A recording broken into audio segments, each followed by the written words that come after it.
You're listening to the Cantina Cast, your home for thought-provoking Star Wars talk. Join Albert and Jonesy in breaking down the latest news, trailers, movies, and of course, your favorite characters from a galaxy far, far away.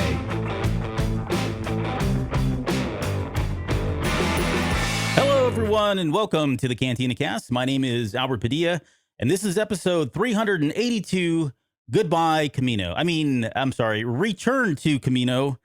Too soon? Maybe it is. I apologize for that. But we've got a lot to talk about tonight, given that this is now, I'm going to call it part 2 of 3, although the finale was technically listed as 2, parts, part 1 and part 2. Part 1 of the finale, part 2 of this arc that we're going into, and a lot of feelings, a lot of emotions, and a lot of surprises, I think, for a number of folks, myself included, as well as the guy that's with me here every week, Mr. Jonesy. Jonesy, welcome to the show. How are you?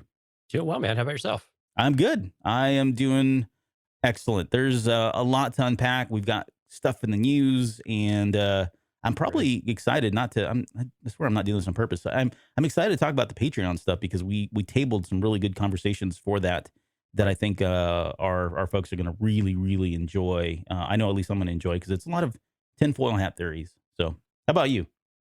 Yeah, there's so many things we could have picked this week. I texted you a couple of days ago. I was like, man, how are we going to pick what to do for Patreon this week? Because there's so many different angles we could go and so many different questions we had in Discord and everything else. So I'm pretty happy with where we landed. I think it was kind of the obvious choice of what we had to do.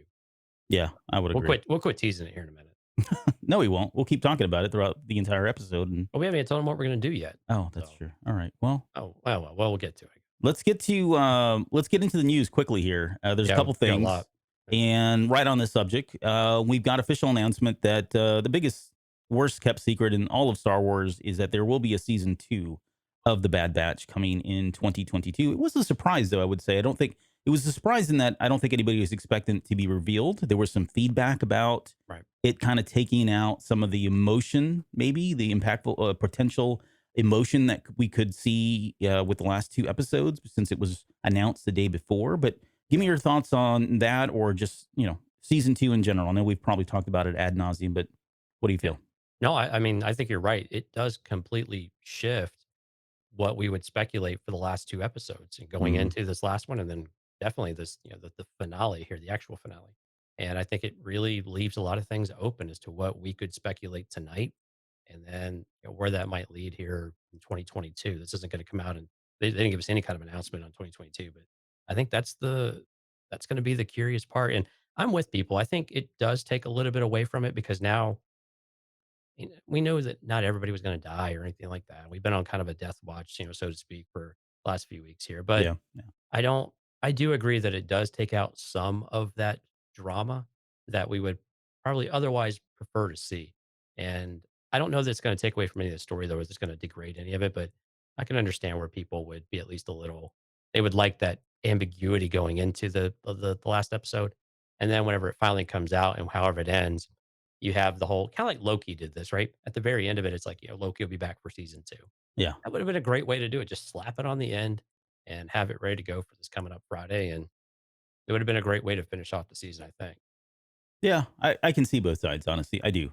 Did it ruin it for me? I guess no. I don't think anybody's saying it ruined it, but I do see where it kind of feels like, okay, there at least somebody's getting through this, and we're not going to have, a Rogue One kind of scenario where everybody just dies in a, cataclysm kind of thing. So from that perspective, I certainly get it. Does it really change a lot of things? I don't know. In a way, it certainly opens up, like you said, it opens up a lot of possibilities, right? And there's a lot of things now that we can further speculate going into it. So to that, I would say it's probably, I guess I can just see both sides of it. But let's move on because we're going to be talking about a lot of Bad Batch tonight. But Justina Ireland's Out of the Shadows is debuted. I think it's in the New York Times bestseller officially now it came in at number 2. Yeah, is that right? Debuted at number 2 on the New York Times Young Adult Novel Bestseller list, which makes all of the High Republic 6 for 6 on debuting in their respective bestseller lists. So that's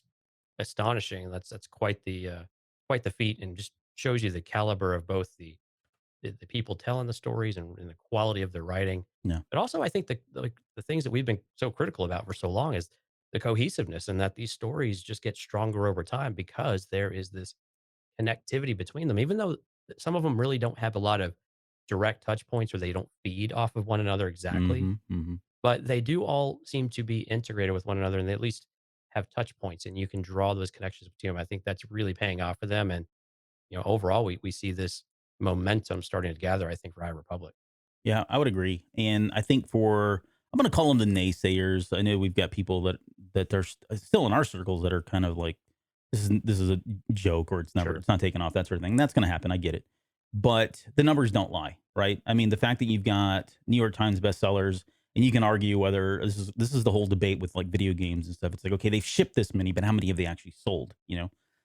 With this, it's a little bit more concrete because they're actually going off of sales. And Right. so that speaks to, like you said, the cohesiveness of the story, the excitement, the fervor around the story itself. There's certainly a lot of people are talking about it. And I think it speaks to a larger, it certainly makes me feel better because we get up here and we talk about the vocal minority all the time, right? Mhm. There's a small handful of people, honestly, in the big community to Star Wars that are probably the loudest people and probably the most outspoken people about things they don't like in Star Wars. But by and large, as this is an example, they are not the masses here, right? Right. You've got a number of people that have bought into this. You've got a number of people that at least picked up the first book and said, "Well, it was cool, but I just kind of wanted to see this was going," or it was really confusing. There was a lot of Jedi. The fact that the Rising Storm now has hit the New York Times bestseller number one. You've got Out of the Shadows that have done it. This trend continues. It shows that there is momentum. Are they going to lose some folks? Absolutely. Not every Star Wars isn't for everybody anymore, right? It's not 30, 40 years ago. But it just shows you that they are picking up a lot of new people, a lot of old fans, new fans alike, and there's legs behind this because of the cohesiveness. You've got stories that are all well connected, and it's something that we want. We like that, whether it's Star Wars or any other media. This is Right. kind of and it's just a sweet spot because we've got a lot of familiarity here and even some characters that we're familiar with. So good stuff there for congratulations to her. I was going to share this a little bit later with the Patreon. I do the show and tell thing, but I posted this earlier on Twitter, I guess this week. Mhm. And if you can see it right there.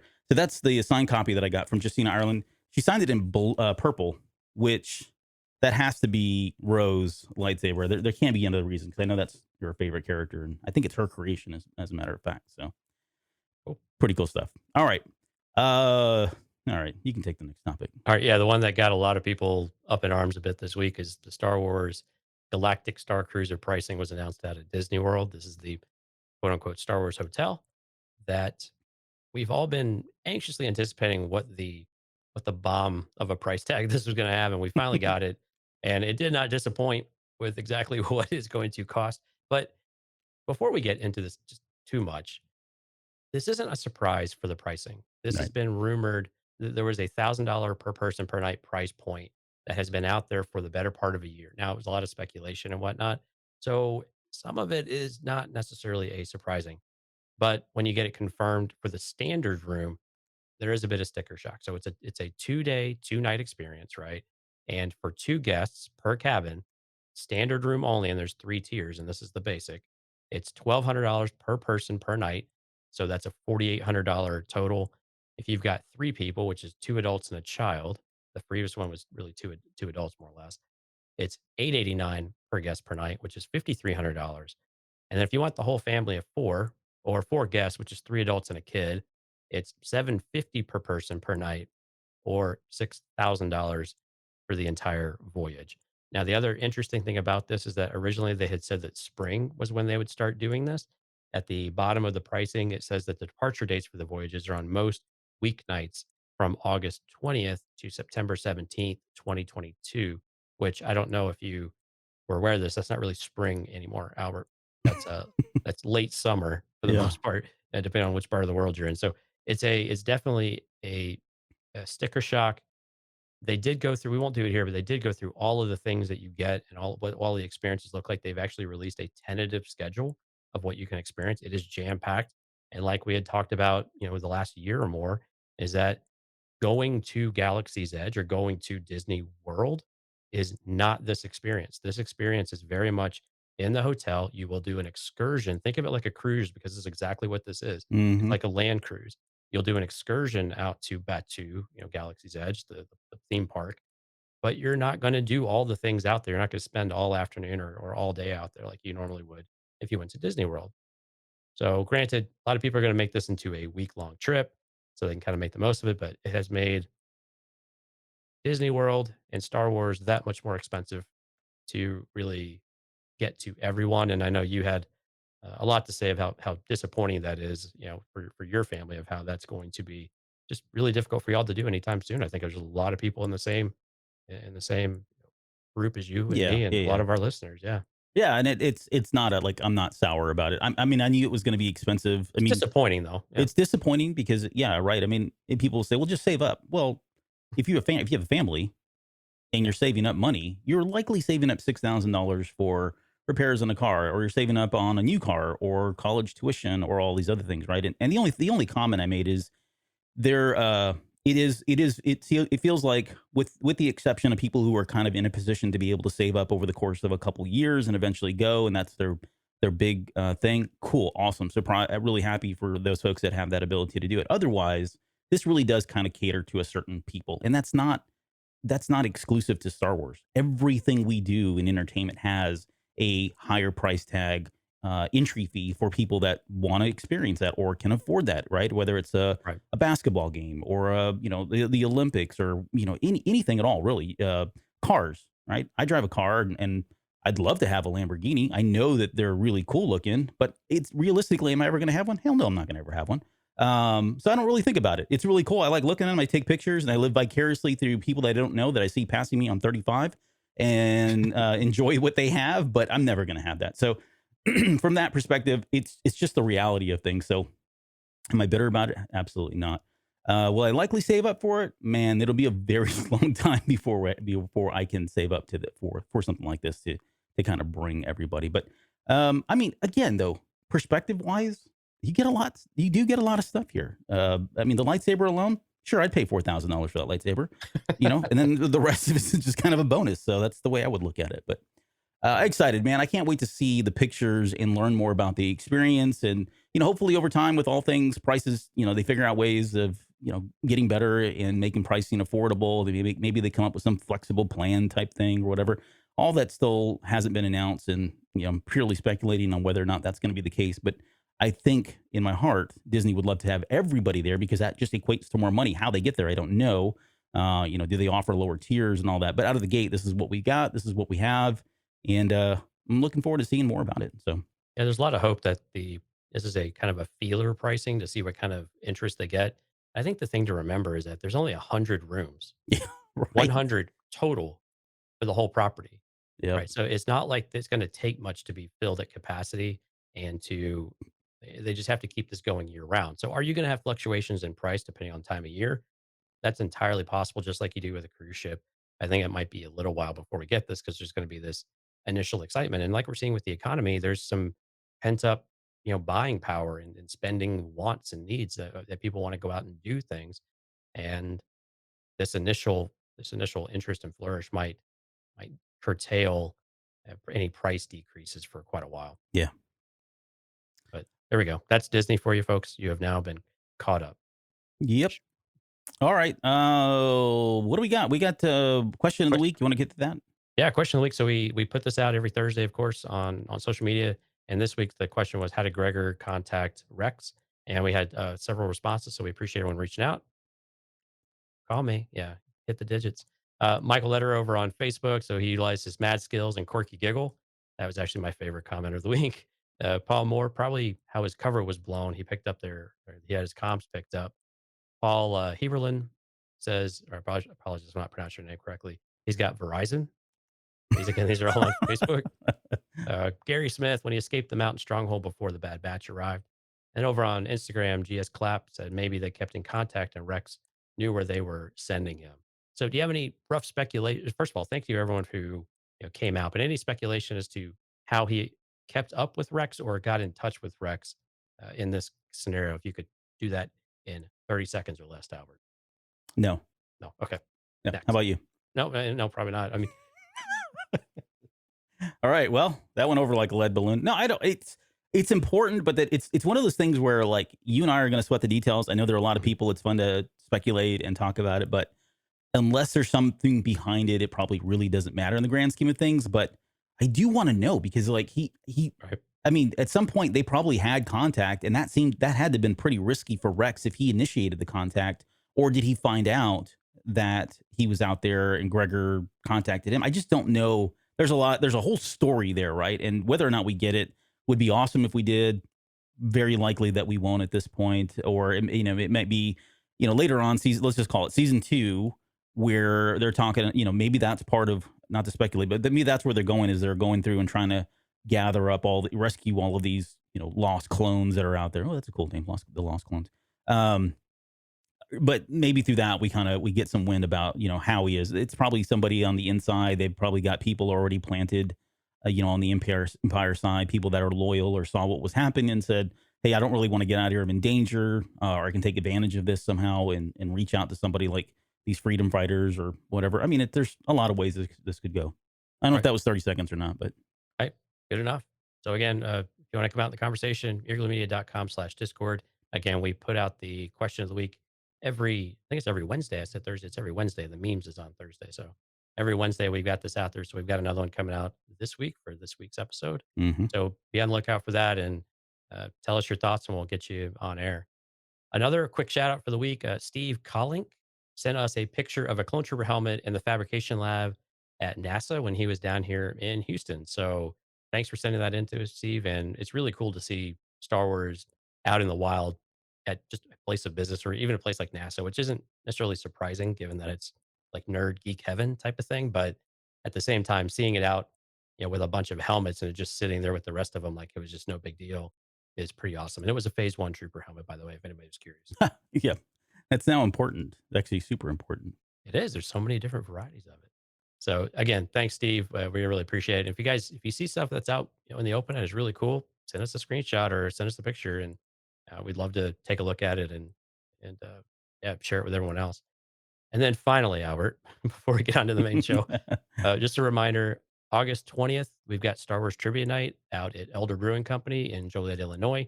If you want the details, I'm going to be hosting that. It's going to be a lot of fun. There's a couple of bands that later that night. It's a lot of fun. Go out to eaglemedia.com/Star Wars Trivia and just shoot a little invite there or fill out the form. Let me know you're going to be out there so I can make sure I got a goodie or two for you. But it's going to be a lot of fun. We're going to have 3 different levels of Star Wars trivia difficulty and treats, food trucks, giveaways, raffles, all that good fun stuff. So yeah, it should be a lot of fun. So August 20th at 6 p.m., I believe. Yep. If you are within the sound of our voice, if All right. you or anyone you know, All right. Or you're just in the Chicagoland area. oh yeah, that's fine. Yeah, not in my voice.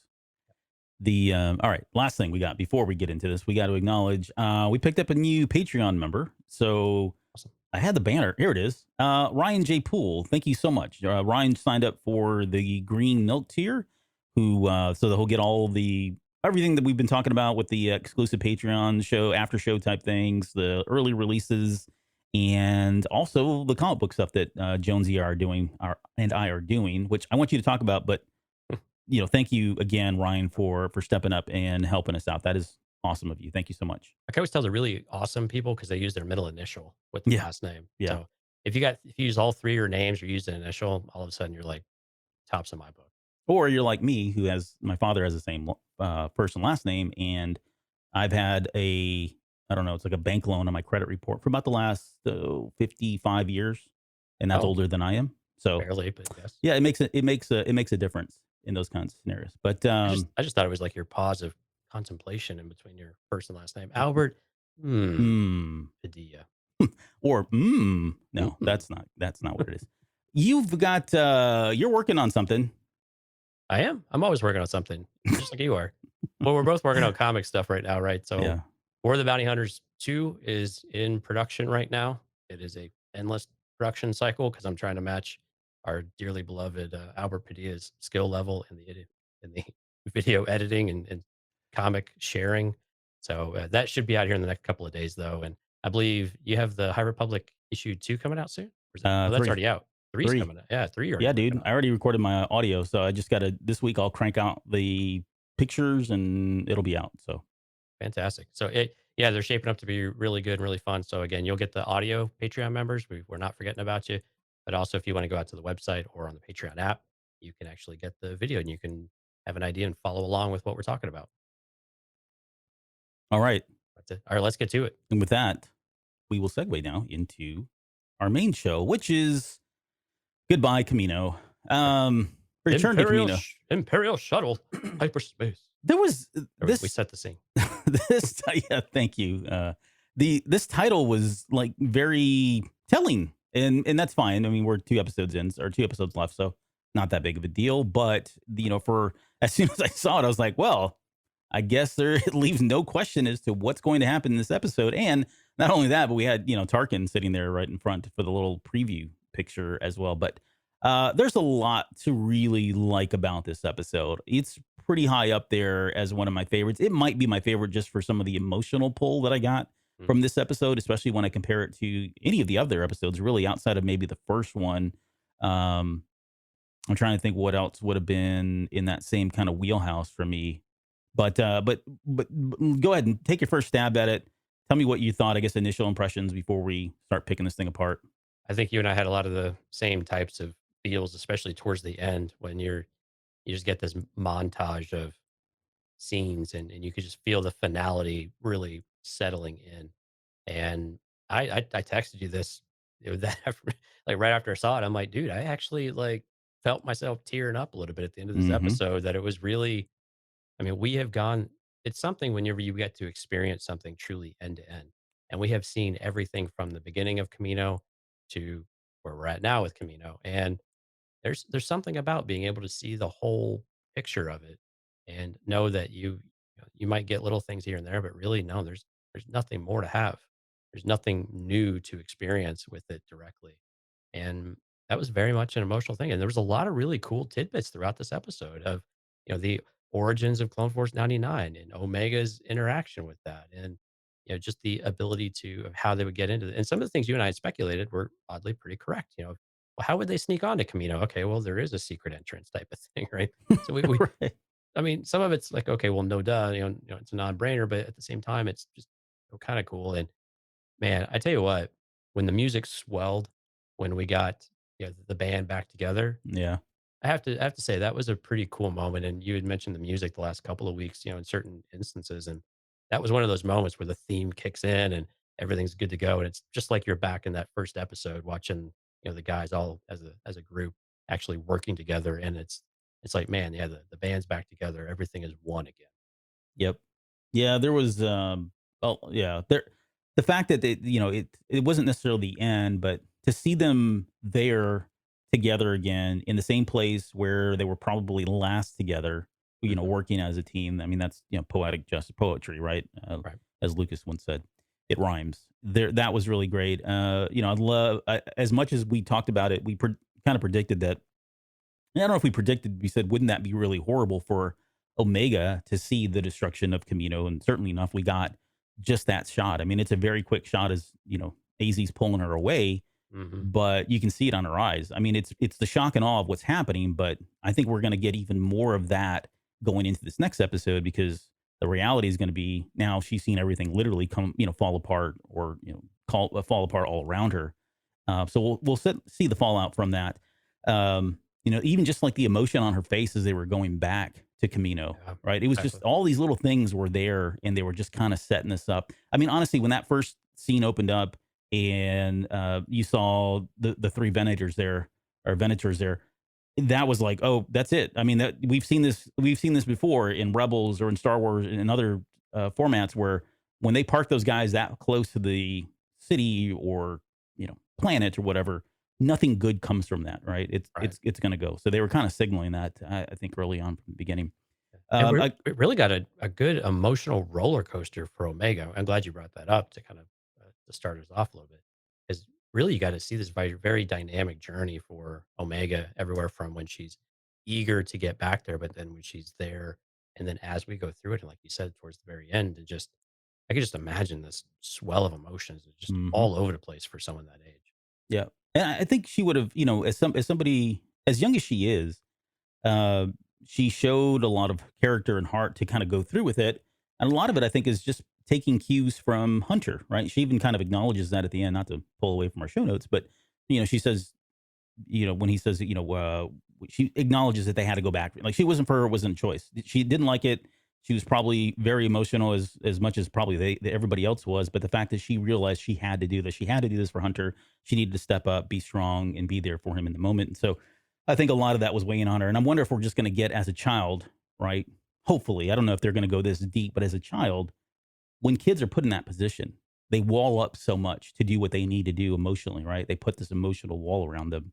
Right. At some point, that comes down and it becomes just a floodgate, right? They release. And I hope we get that moment, maybe at the very end of this season. I think that'd be extremely powerful, and it'd speak to just how intelligent these writers are and how well they've done with picking up the cues for, just picking up all the behaviors and stuff for children and parental relationships. I mean, we've talked about this a lot during the season, and more so probably in The Mandalorian, but they really have done a great job of nailing some of those nuanced relationship type behaviors and experiences that you can only truly feel as a parent, or as a child, but very different roles in that regard. So, Right. I had one more question for you before we get to like before we actually dig into the episode. Last week, just is kind of wrapping up last week. Last week we said that they've resolved these kind of cliffhangers really, really quickly. We've never had more than an episode where someone was gone or someone was captured or anything like mhm. that. The streak continued. Did that bother you at all this week, or did it completely get shoved to the side once you just saw the quality of the episode? For me, I think I'm going to reserve judgment on that until the next episode. Because when I see stuff like that, I start to think, well, maybe what's happening is they want us to feel these things because they're important, right? For character development and just to kind of set things up. And if we get into this final episode, and there's something that is going to be a big cliffhanger, maybe a huge loss of some sort or whatever, then that's fine. But if it's not, then yeah, I feel like, okay, they're not letting us hang on and too long here, and that doesn't always sit right. Even though I can put up an argument to say, for this, for example, this episode here, I really felt like they should have just put the second one out before it. Like, I get why they ended it where they did. I think it was a smart choice that if they were going to end it anywhere, that's probably the logical choice. But it just felt too climactic and too made a lot of us feel too emotionally charged and attached to make us wait for an entire week before we speak to it. So I think there's it's a balance and everybody's different, but um yeah, I think I'm going to reserve judgment just to see how this thing goes by the end. If whether or not they're going to do that to us again, or if we're going to get something a really big payoff because they've set up these small detachments and reattachments in that made. I don't know if I'm making any sense there, but Yep. that's kind of where I'm at.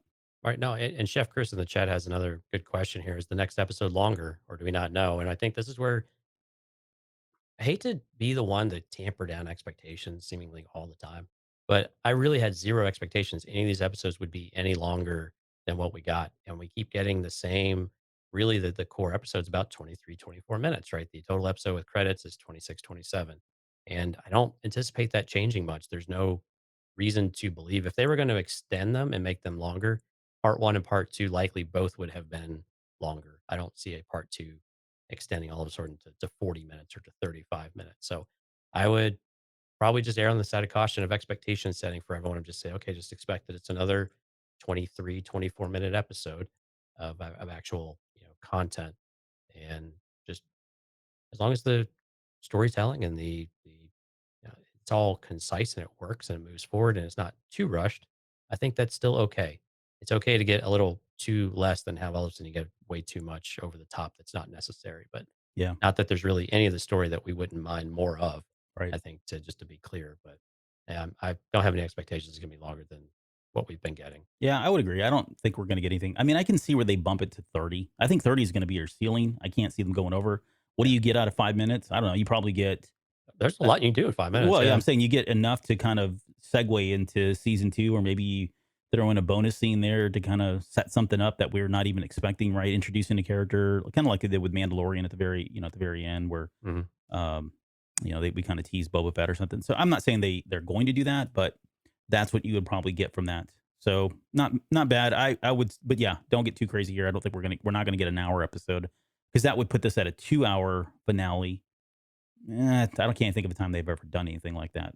Outside of even like when they do their movies, animated movies are an hour and a half, right? They tend to follow that format. 3 So episodes, yeah. yeah, so this probably is going to fall in line with that, I would imagine. Well, that's about what we got for the season opener, right?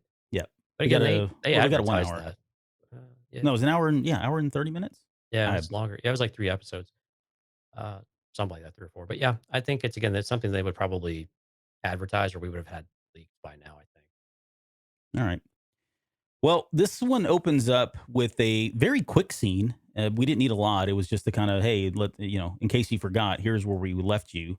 Mhm. And it's between Crosshair and Hunter sitting in a ship. They're on their way somewhere, which we come to find out is actually Kamino.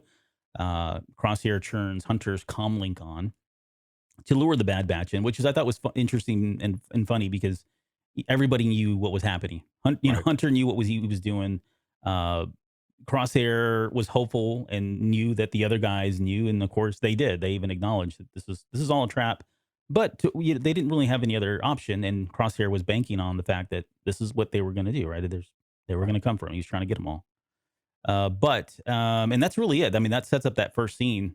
We pop over to Ord Mantell, which I wasn't expecting to see. It makes sense, at least to go there, get repaired, fix Yeah. up, Drop and Gregor off.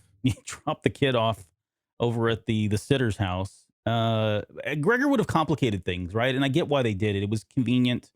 I think I saw some folks saying, "Hey, why wouldn't they have taken Gregor as an extra person? He's a reg, and you know, this is a very personal mission. Like I said, I think it would have pulled from the impact and the weight of these guys going back for their own, which is really what this whole story is about at the end of the day, at least from Crosshair's perspective.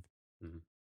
The but Omega, she had this like air of impatience about her, and it was very reminiscent for me of like Luke, right, where he's always wanting to go, and Echo's kind of like, hey, calm down, we got to do this right, we're gonna do it, we got to get well first and get everything back on. Well, and Anakin on the gunship and Attack of the Clones when Padme goes overboard was very reminiscent of that. No, yeah, right, or of him fighting Dooku the first time, Right. Yep. right, Or just really any other eager. time. Any other time. Any other time is Anakin, yeah, usually up there at the front before anybody else.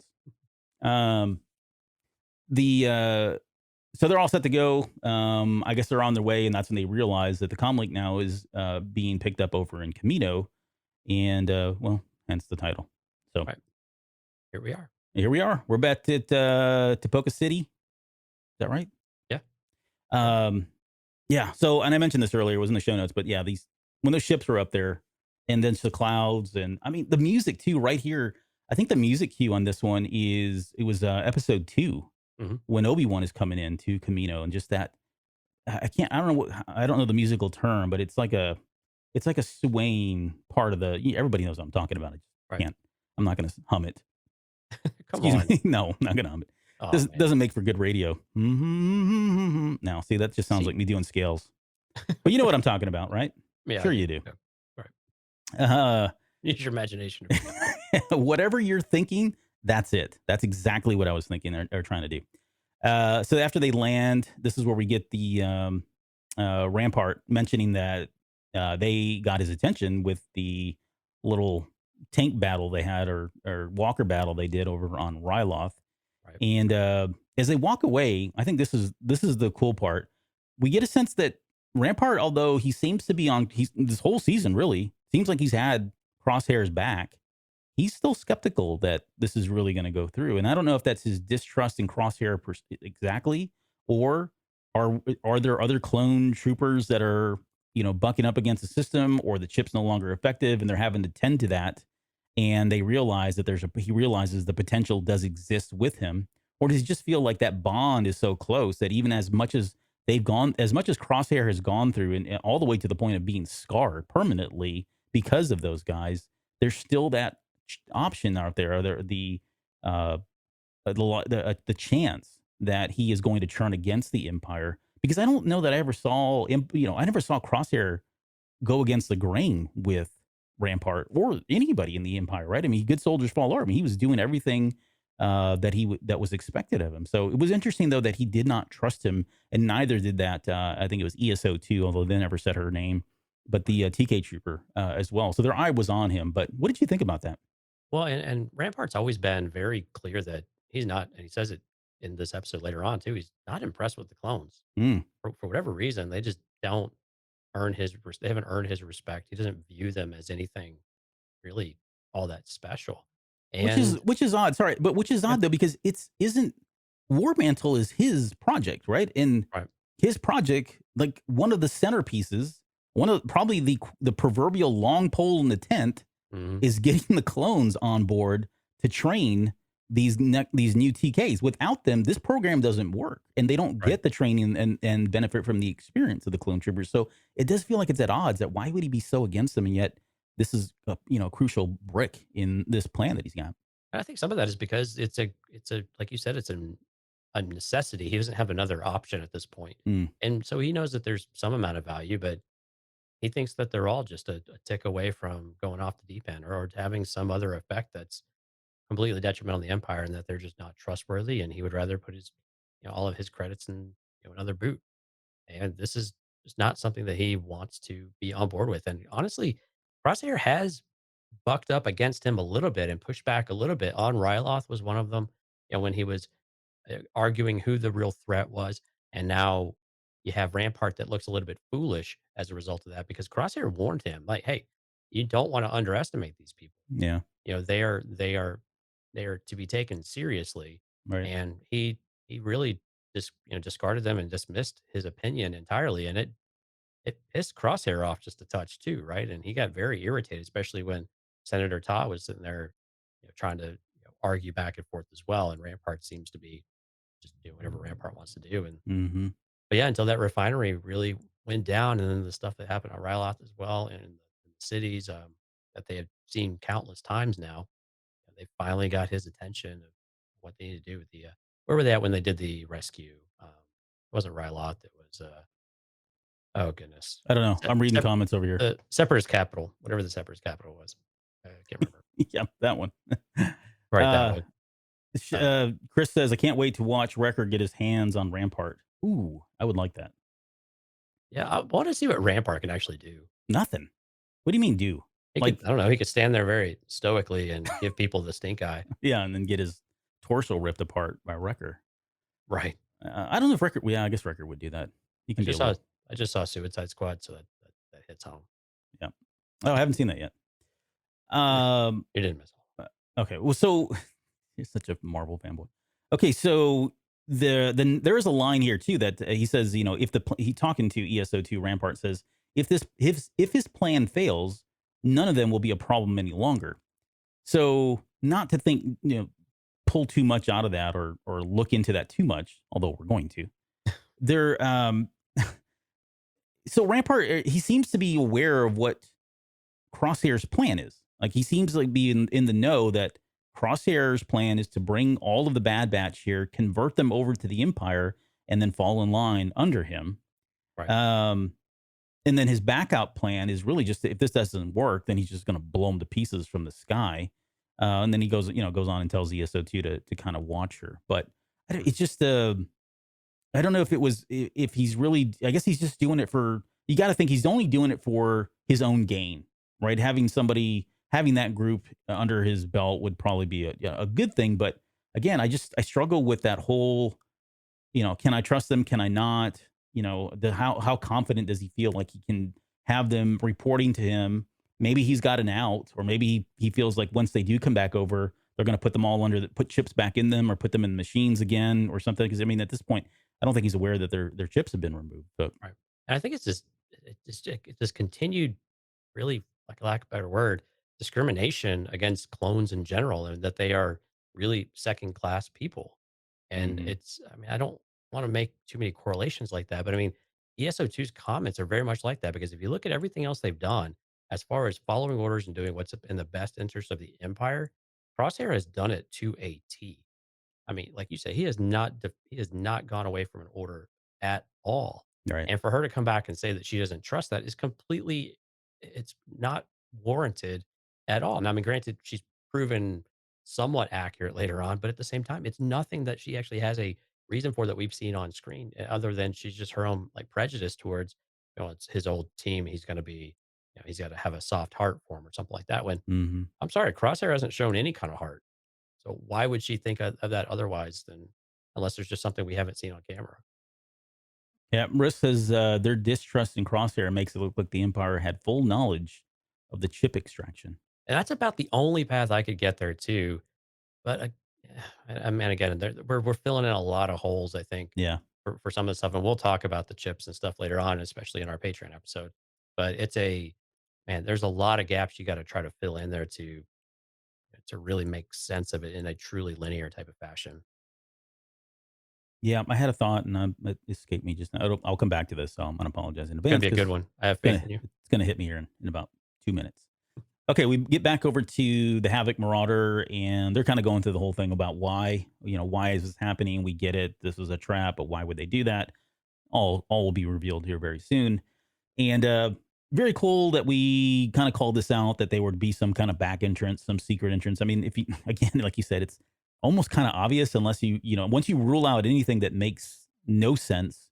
The only logical thing is really, if they're going to go back there, it's the only way they're going to get in is through some backdoor secret entrance thing. But it was cool. It does make sense, right? I mean, I don't think we thought this through as much, but you got somebody like Nalase who's always been a little sketchy to the point where she's actually, Yeah. creating her own clones in her own private lab. And I would assume Lamasu is the only other person that even knows about this. But it's probably a perk or a benefit as the chief science officer that she's got something like this and has the resources available to her like that. Right. How did they get past I the don't know. blockade? I don't know. I was like, oh man, here we go. We're gonna get some cool, and they just kind of nope. We just fly right by. Hello, no, that's not it. Cloaking technology. It's guess okay though, right? I mean, that's the Yeah. stuff that we gotta let go of that. Yeah, we gotta let Otherwise, go of it. otherwise, it's like how else do you get on planet, right? I mean, you could go to the other side, I suppose, but it's like you only block one side, and that's the only way you can get in is where the blockade's at. Maybe. The only Well, one, the only, that's yeah, the but only one that that ever made sense. The only one that ever made sense was Scarif, right? That was the only one because they actually had true. a physical Yes. shield. Yes, they actually solved for the loophole, or I guess the plot hole, and how to get go up. You can't, dude. We've got a force field around the entire planet, Right. So We don't one open the way door, in. right? And one way out. Yep. It's like then, and no one's ever employed this tactic since then. But Right. but yeah, I mean, there was 3 cruisers, and it would have been, you may fire one ready, and then they take out the Havoc Marauder, and then created by Dave Filoni or whatever. That would have been the end of the series at that point. Well, So and presumably they did want them to be there to capture them. maybe true. Yeah, Sounded they like, just like yeah, let them in. This is all part of the plan. yeah. It's like Vader when the shuttle Tidarium, Yeah. in Return of the Jedi. Yeah. Hold your fire. Or or like in Return of the Jedi also, where was it? Piet tells them to hold off because the Emperor has something planned, right? They Right. could have easily picked all those guys apart and it would have been over, but that's not what the Empire or what Palps does. Grandpa Palps. Uncle Or, Palpy. or Daddy Palps. Uncle Palpies. Okay, the platform, very cool. I loved everything about it visually, aesthetically. It looked great. I love that whole thing about any lower we're going to be in the water kind of thing. There were a number of, and I promise you, I'm not going to get into, but there were a number of 80s cartoons, both in the U.S. and anime, where platforms would come out of the water, or they had bases underwater that would do something like this. And that was exactly where my mind went when it happened. The only feedback, and again, not to be picky about it, but that shuttle, right? If this was made for the Kaminoans, like it seemed like when Wrecker was in there, he was like, I mean, he was, at the height of his head, right? So Oh, with the pod. yeah, the pod didn't seem like it was tall enough, and so unless the Kaminoans are just Well, they looked sucking like, it up and crouching or getting on their knees or something, I don't know how they'd fit in there. well, it looked like they had chairs though. If Did I it? recall, I think there may have been chairs in there, so maybe they just sat down. That seems pretty posh, but that's probably the Kaminoans. So True. yeah, I mean, it takes a lot of effort to hold those necks up. it does. Definitely had to not think too much about the blockade, says Dante. And Tuan agrees the Empire knew that the BB was coming for Hunter, so that would explain why they got the free pass to swing on by. Yeah, and so they're traveling.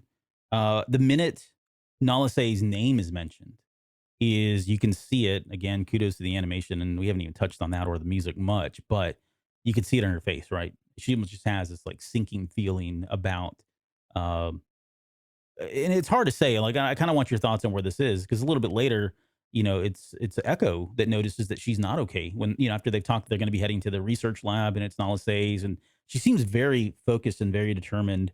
But at the same time, it does feel like she's harboring a lot of feelings here because she is going back to a place where they may have done some really terrible things, or the fact that this isn't exact. She knows that her home is not the same anymore, and she's the anxiety of going back to all of that. But there's something bothering about her to the point where Echo acknowledges it and just asks her, are you okay? And then she's like, it doesn't matter. Saving Hunter matters, right? She refocuses a lot of that emotion and that energy to say, I can't live with this. It's there. I'm not going to sit on it. I need to move past it and do this for Hunter. But what are your thoughts, I guess, on what she was thinking about or what she was going through kind of in that moment on that ride all the way back up to Poca City? I mentioned the emotional roller coaster earlier with the anxiety of wanting to get out there and help them, and they weren't able to repair the ship fast enough, and they should move, move, move. And then when they get there, you're right. Hunter said that she would never have to go back there. So right off the bat, she's already going back to a place that she really doesn't want to be, but she knows she has no other choice, and that she has to be there, and that that's what she wants to do. But at the same time, you're right.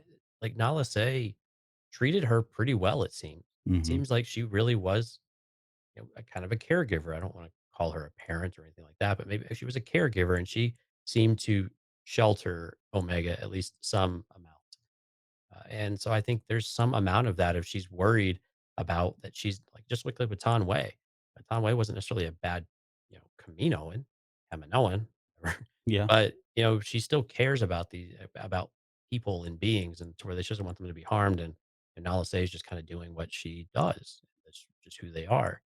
But you're right. I mean, she does have this moment. I love it with the wet hair and the animation that they had, and that she's just kind of it's almost meditative, but you could just tell it's just this overwhelming sense of anxiety and emotion that she can't really process too much. And it was really cool. I liked that Echo was the one to make a Yes. comment to her. Yep. And we finally get a little bit of Echo starting to come out, of that more human side of Echo, if you will, which I think is long overdue. And we're finally getting more of this in the last couple of episodes. Or we get a little here and there throughout the season, but really just these last few episodes, we've started to get more of Yeah, that. we've gotten more out of Echo in the last few episodes than we honestly have. If we're being real with ourselves, and we have the whole season, right? Oh, absolutely. Yeah. So that's good, and that bodes well too, because if we do get into that scenario that we talked about last week, where we lose Hunter at the end of the season, whether it be he dies or something else happens to him where he's gone or whatever, he's starting to feel like he probably could be the one that would step into that leadership role, apart from somebody like, I don't know, Gregor jumping in and taking over, or Hauser or somebody else kind of filling in for the Bad Batch. I mean, and that it plays to the whole identity thing in Star Wars. What are you? Who are you? Is it who you roll with? Is it your family? Can you change who you are? A lot of that was fundamentally what was going on here with Crosshair and saying this is who we are, not who you guys are pretending to be right now. So that whole identity aspect is probably going to hit a little bit later, and it kind of lines up with somebody taking over in that role, even though they're not a clone, or I'm sorry, a enhanced clone. Mhm. Uh, why can't they? Why can't a reg be the leader of Clone Force 99? What does that even mean at this point? Well, and I thought about you when we were watching it because later on in the episode when they're going down the corridors, who's in the lead? Yep. It was Echo. Yeah, it was Echo. He was Echo was calling the the hand one. signs, telling them to move, stop. Yep. Yeah, which is pretty impressive given he's only got one hand. So, I mean, it's really sorry, that was a uh, cheap shot. he's got two. One's just not One's cheap. organic, right? Right. One's Phillips, craftsman. Okay. DeWalt. Yeah. But again, yeah, it's good to see Echo stepping into this somewhat of a leadership role, though. I'm gonna quickly. Carlos has not been here with us before, but he says, shout out to Star Wars fans from Wichita Vice. I guess that's a city. Hope we can collaborate our shows. Thank you, man. Thanks for being here. Where's Wichita Vice? If you're still here, put that in there. I'm kind of interested, or somebody can Google it if they want. Okay. From there, we get to we go back to Kamino. and Crosshair wants to know why he suddenly cares about Rex, talking about Hunter, because Hunter's like, he's looking around. I mean, he's noticing, look, there's nobody here. It's just TKs. And I think what he's trying to do is start trying to get, Crosshair to kind of wake up here, even though he Mhm. doesn't know what's going on, right? In his mind, he's trying to paint the picture. Look, man, there's nobody else here. This looks like an evacuation. This doesn't look well. Look what's happening all around you. And this continues to play out throughout the rest of the episode. Um, but it is interesting because it does signal that Hunter's views have changed, right? If you think back to those episodes where we were back in like the mess hall, and the clones were the clones themselves, the regs were constantly picking fights with the Bad Batch, and they didn't like them and that sort of thing. This is where Crosshair's coming from. Suddenly he cares about these guys when they were making fun of them and they were the inferiors, right? And Right. this comes up a little bit later. He wants to know why these guys are suddenly so important. I think if you think about the journey that Hunter has been on and what he's seen and been through the last 14 episodes, it speaks to a lot of that. And Crosshair hasn't been privileged to any of that. So, Right. but I'm sure it is confusing to him at the same time. Well, let's think about the regs too. I mean, the regs are the ones like Cut and like Rex and like Hauser, and they're the ones who are showing more of the backbone and the leadership and the willing to strike against the system. Where Phone Force 99 and Crosshair are doing their best to just kind of survive. These other guys are either striking on their own, trying to forge a life, or they are trying to resist and fight back. And Hunter's perspective on a reg is completely shifted and completely Hmm. changed. And I think Rex might be an exception, but what they saw with Hauser in particular, and maybe a little bit with Gregor, although it wasn't a lot, but I think Hauser in particular and Cut had a really profound uh, impact on Hunter in particular. And I want to think the rest of the guys too. I think Wrecker is probably that kind of next one in line where he's really had that more of that growth as to who does he perceive as an ally or someone that he respects more.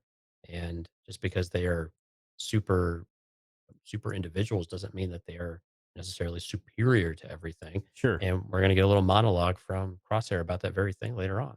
Yep. All right, so Crosshair gets wind that the Bad Batch are en route. This is exactly what he wanted, and this is where he cuts him I think, pretty hard with a really great line. And it kind of, again, this is the foundation of where this episode is going. And one of the things we're going to dig into this a lot during the Patreon exclusive show, but he says they don't leave they don't leave their own behind most of the time. He gives it that dramatic pause to really stick it in the gut of Hunter to let him know that, okay, in his mind, it's not about so much. It's not even really about. This is what we're going to get into, but it's not really even so much about the Empire at this point. This is very personal. This is now who he thinks he is because he feels betrayed or he feels uh, replaced. I think of the episode, The Replacements, right? Yep.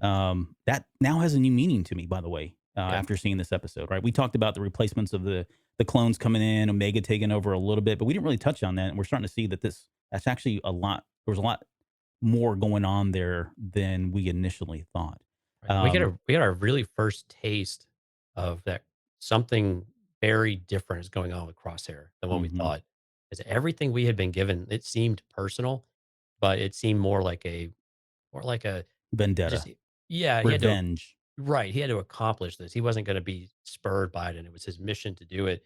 And you're right, now all of a sudden it seems like it's extremely personal. Hmm. And that is the only thing fueling him, which really started to really signify a really significant shift from really the entire season. It was a bit of a disconnect for me on a certain level that it was all of a sudden that personal. But if you go back and you read between the lines, you can see where it's really not that much of a stretch for that would be the case. Yep. I was just taking a note on something because there was an episode that we did where we talked about this. What was the episode where we talked about soldiers? We brought in like real world discussion here about soldiers after they coming out of the military and trying to adjust to civilian life again or find purpose and all that. That's all going to be part of the Patreon episode. But I'm trying to remember what episode we It's talked. probably it's probably cut and run. Was it? Okay. or any of the other ones I from. want to say it was a couple years ago that we did, but it's not important. I Well, just I mean, yeah, I mean, it may have been cut though, but yeah, there's probably a couple of different instances we right. had this. Yeah. Yeah. Um, and this is where Hunter says that they didn't have a choice. And what he means is, look, we were under attack by you. Yeah. Everybody was pinned down, and the only thing that we could do was really just to get away. And he says we didn't have a choice, and that's when he fires back yet another one. The second dagger in his Ooh, this one about hurt. yeah, and I did right. He's asking him. I basically saying I didn't have a choice because of the chip in my head, right? That wasn't my fault. He's acknowledging exactly what Omega said to him when they were in the cell together. But it's such a twist on what she was trying Well, no, to. yeah, I exactly. mean, yeah, I mean, it just it shows you where he's at though. I mean, with Yep. this, it just his mental state of he finally corrected this type of issue. We're gonna find out in a minute, but it's just so twisted. Everything with Crosshair just seems to be a bit twisted because of that one event when they had zero other choice in the matter. It wasn't like they could go and steal him. They would have loved to have stunned him and dragged him off and figured it out, without a doubt. But he's only choosing to look at it one way, and there's no other way that he'll even consider at this point. Yep. I just had another thought. So, but no, this is I'm taking notes on some of this stuff in real time here. But we'll save that for later. Okay. The Mandy's here. I just want to say hi. Mandy, this episode is epic. Found out Crosshair is just a jerk naturally. Yep. Kind of we yeah, we confirmed that certainly. Just popping in to say hi guys. You are awesome.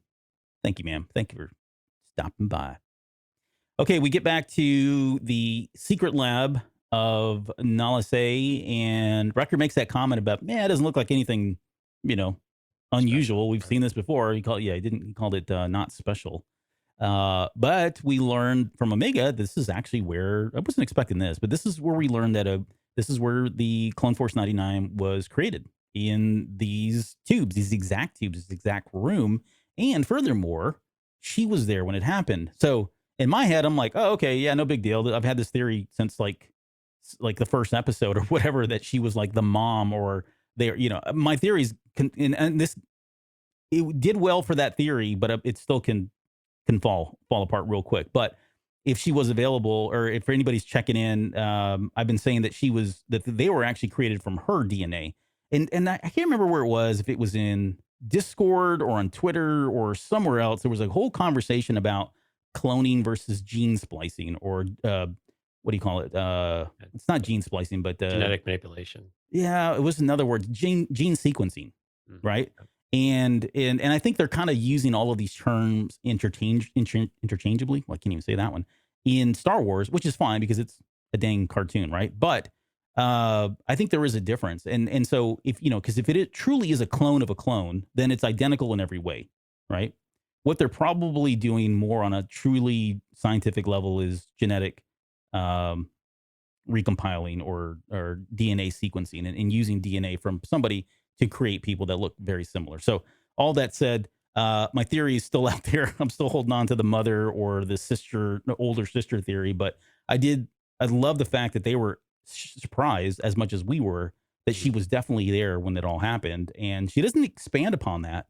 But my guess is we're going to hear more about it later, like Well, and in it, next episode or something. right, and it begs the question because Stephanie asked me like 5 times. Well, how old are Clone Force 99 then? I mean, and I don't have an answer because we get zero context as to how old Omega was. That she would be able to remember it, which it's possible that they have a better memory when they were little than maybe you or I would. Hmm. Doesn't take much to have a better memory these days. But but like Thanks. how old? But well, either of us, man. Yeah, yeah. We're on the tail end here. But how old would they be, and how old would and again, then why are they defective? And because I think we always were operating under the assumption that Clone Force 99, the original ARC troopers, and those types, because this is Legends, I know we're flirting a little bit with here, but those were always the very first batches that weren't perfected yet. Those were the early ones. Those were the early genes. They were the early demos, if you will, and they didn't all work. And I was kind of all working under that assumption too, that this is why they're defective because they just hadn't perfected the code yet. Yes, And that's why it was so interesting when she identified Rex as a Gen 1 as well. And so now it just throws the timeline of everything it all does. into confusion because and how long the Clone Wars actually were and how long has she been there and so on and so forth. And then again, we're still in the whole like, gender and everything else of it, the different hair color and all the dominant traits versus everything else. It's just completely shaken all of that up and is making it a bit interesting and difficult to where how do we kind of sequence all that out for no pun intended. That's a good one. Yeah, I know. It does change things for me. It does. It's kind of a game changer. And again, not to read too much into it because they could. We're taking one thing and we may be taking it out of context because we don't have the full context yet. But for her to say this is where they were created, this is where they Right. were manipulated. That's a Right. very different story than hey, out of a million. I don't know. I'm making numbers up here, but out of a million clone troopers that we create one of them gets is going to be defective. One of them is going to have these traits, and we can't figure out why and all of that. And we're putting those guys, girls, whatever, to the side, and we are going to make that they're their own group, their own team, right? Mhm. That's very different than what we're seeing here. And this got me even on a whole. I mean, I was like wrapped up in tinfoil with this one, but I started thinking, well, wait a minute. So They're because not we really they're not really defective. well, they're It not. no. No, they're purposely Mhm. genetically created to have enhanced abilities in some way, and I don't know if it's a random thing, right? It's like a jelly belly bean. You just pick one up, eat it, and you don't know what you got. Or is it okay? We want somebody who's got can sense electromagnetic pulses on the ground, and we want somebody with super strength and somebody who's a good shot, right? We don't understand that way that works. It's the thing that really got me in a rabbit hole of theory, speculation, and just crazy thought is we know that Crosshair is CT 9904 now, right? So that's 99, Clone Force 99. The O 04 designate which number he is. But what if we were to get what if Hunter was O 01 and Tech was O 02? Then we have O 04 for Crosshair and Wrecker is O 05. And we don't have an O 03, right? Or pick any number you want between Mhm. 1 and 10. How do we not know that there are other ones out there? And maybe they died, didn't make it, or whatever, or maybe they're still out there, to be found and all that. I mean, I think it sounds like Omega would know. She'd be pulling a tech by not telling them. But I do Right. find it odd and suspicious that they've never announced the CT numbers for any of the clone troopers, or sorry, any of the Bad Batch, with the exception of Crosshair. And it wasn't just till recently that we got his number. So Right. I don't know. Tell me I'm crazy, but I think that would be very interesting. It would kind of put things into a tailspin for a lot of folks. It would make total sense that there would be others. I mean, if you're gonna experiment on some, you're not necessarily gonna wait years for them to mature and to see if they've, you know, panned out the way you wanted. You likely, again, continue to evolve and continue to tweak that code and to do more with it. And yeah, why they wouldn't stop there. These were just the first few. Hmm. So there's got to be others out there, and it makes a lot of sense if there were. And maybe that's something that we'll end up seeing in the future. And it's entirely plausible. I think at this point, there's enough questions now, or more questions I think than ever, that really a lot of things are back on the table that we may have discarded before. Yep. I mean, it's a Pandora's box for sure. Yeah. They opened it, and now it's like, and good for them. I mean, I hope they don't pull like a, J.J. Abrams mystery box kind of thing or Right. whatever. I hope we do get some answers from it. It may take a while, and I think Filoni's done pretty good about giving us answers at some point with some of these things, because they do matter. I think if Omega wasn't in the picture, then I would say they would probably just pass over this and not give us any context. But the minute she said, "Oh, yeah, I was here." Okay, well, now you gotta explain that, right? You gotta give us something more than she was just there. In my opinion, there's gotta be more to it. So she either witnessed them being created, or if you follow the theory that they were created from her, then she knows they were created, in there because she was in there when they were extracting her DNA or doing whatever experiments they were doing to create purposely these clones for Clone Force 99. But it definitely answers a question we had right off the bat in the first episode, right? How does she know so much about them? How does she know their names Hmm. and all that? I mean, yeah, Yeah, from made it episode clear, one or the first episode. Yep. yeah, made it clear as day now. I hope that's not all it was there for. Yeah, right. 'Cause that would be pretty sour grapes. Yeah, it would. Uh, so Echo is, he's got his screwdriver and he's over there trying to figure out what's going on and realizes that look, all the plans, all the data, everything's been wiped, which is kind of a red flag. And this is when AZ runs in, and I predicted we'd see AZ back. I was expecting second episode, third episode. I'm like, oh, this is a character that we're going to see. And yeah, no, it was episode 14, or 15. So thank you for that long wait. But I think he's going to be a part of the Bad Batch going forward. Like it feels like unless he sacrifices himself, which I don't see him doing, he's going to be a new entry. So we'll have him and Gonki, which would be a great pairing to see those guys interacting. Yeah, hopefully AZ survived the end of this episode because it was looking pretty dire there. He's fine. He can hover. Like we're Can gonna you hover. Well, all right. Well, she jumped on that. She jumped on what's his face. This is gonna be the second Patreon episode tonight. Right. Fate of AZ. AZ. Well, in my headcanon right now, like they're gonna get away. They got to get back. They got to get out of there. So unless they take they find a tube that works, which is probably more likely, they get into that tube, and even though everything else is falling apart around them, it's still working or whatever. But if that doesn't happen, you're jumping ahead. Okay, I'm sorry. All right, we'll get that. Oh, table that. Make a note. Let me take a note real quick here. Crosshair finds the signal again right in at that moment, and they take off to go find Hunter at that point. Right. Quick scene over in Lamasu's former war room. What was that called? I love the way that looked, the aesthetic, all the purple lights and stuff. Yeah, it was the most color we've seen in Kamino ever. It looked. It's beautiful. The reds and the purples, and there was like this yellowish kind of greenish tint. Very different than anything else there. It was fantastic. But it was good to see that room again and actually be in there. But yeah, Hunter. This is where Hunter tells Crosshair that the oppression the Empire is imploring isn't right. And for Hunter, there's a bigger picture here. He's really trying to get him to understand that this isn't going well, and there are bigger things at play, and he's not part of this. And he's really trying to cater to that relationship that they had prior to, in hopes that he's going to be able to turn him around. Right. So they intercept a report, obviously, and that the Bad Batch are there. So okay, great plans. Everything's fallen into plan, right? It's Luke Skywalker being literally, taken directly to face Vader, which is kind of what's happening here, if you think about it. Empty city, empty planet. It's all the same stuff going on. Right. All right, they're sneaking around, very empty. Like I said, at this point, the Bad Batch is around there. It's kind of eerie, right? And we'll get to that here at the very end, because that was kind of it culminated in those last scenes of those empty halls and rooms. But the CTs are gone. We get wind of that. So I didn't know how to take that comment that the CTs are gone. Whether that was, I think it was, what was it, AZ that was talking about it? I think that's how they got confirmation. Yeah. But they've been redeployed. Yeah, they weren't terminated or anything like that.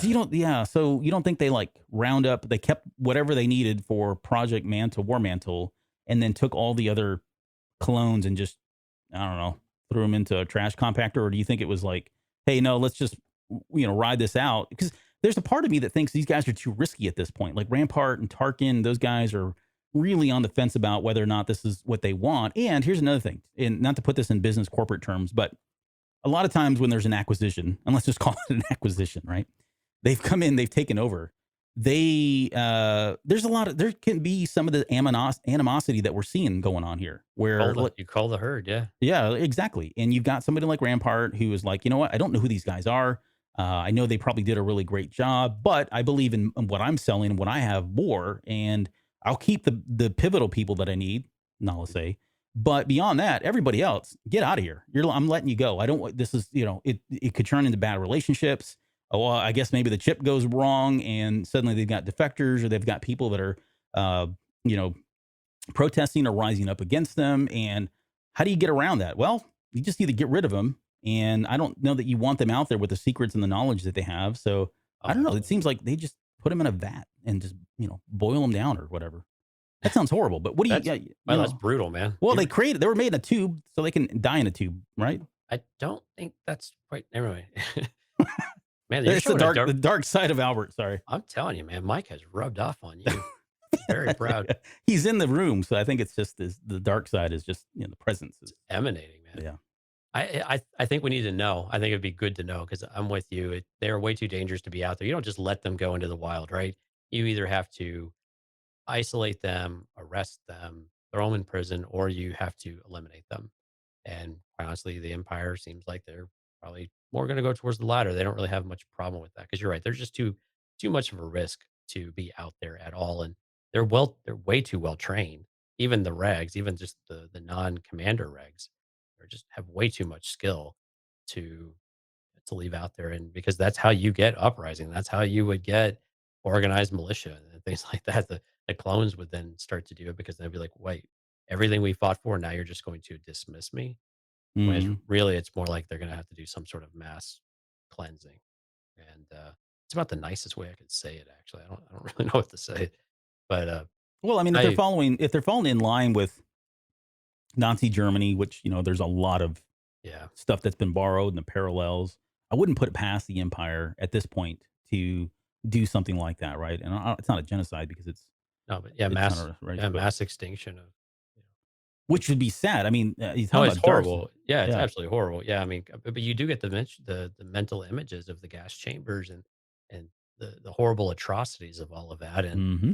it's like, how do you get rid of millions of Right. clones of people, and yeah, man, those mass ways of doing it are just devastating to think about, but that's the likelihood is there. But again, how many have they had this kind of going over time to where they're not replenishing them? Although we've seen new clones on Camino, so that seems unlikely. Maybe the rate had slowed down, but they still were being produced. We saw them just recently, as the episode before this one. So what are they doing and where are they going? We don't have any indication as to where they're actually going. We're only getting, focus on the commanders or the commandos, whatever you'd like to call them. Yeah. And I really want to see it. I really want to see what they're doing with them, though. I think we need to answer that. We know what's happening now at Camino, but where are the rest of them? And I think that's something that is going to get answered. I put my money on that one. the speaking of the dark side, Tuan says, but they could have just left all those CTs on Camino and blew them all up. And then he goes on to say clean sweep. Yeah, So could have locked them away and just yeah. I mean, wouldn't that be I mean, I don't think Star Wars would go here, but as they're trying to escape, they're running by these rooms that are further down below or something, and inside there's just clone troopers, bound and gag or unconscious or whatever, and they're seeing that and they know they can't save. There's no way to save them all because this place is flooding and it's all kind of coming apart. But that'd be terrible and horrible.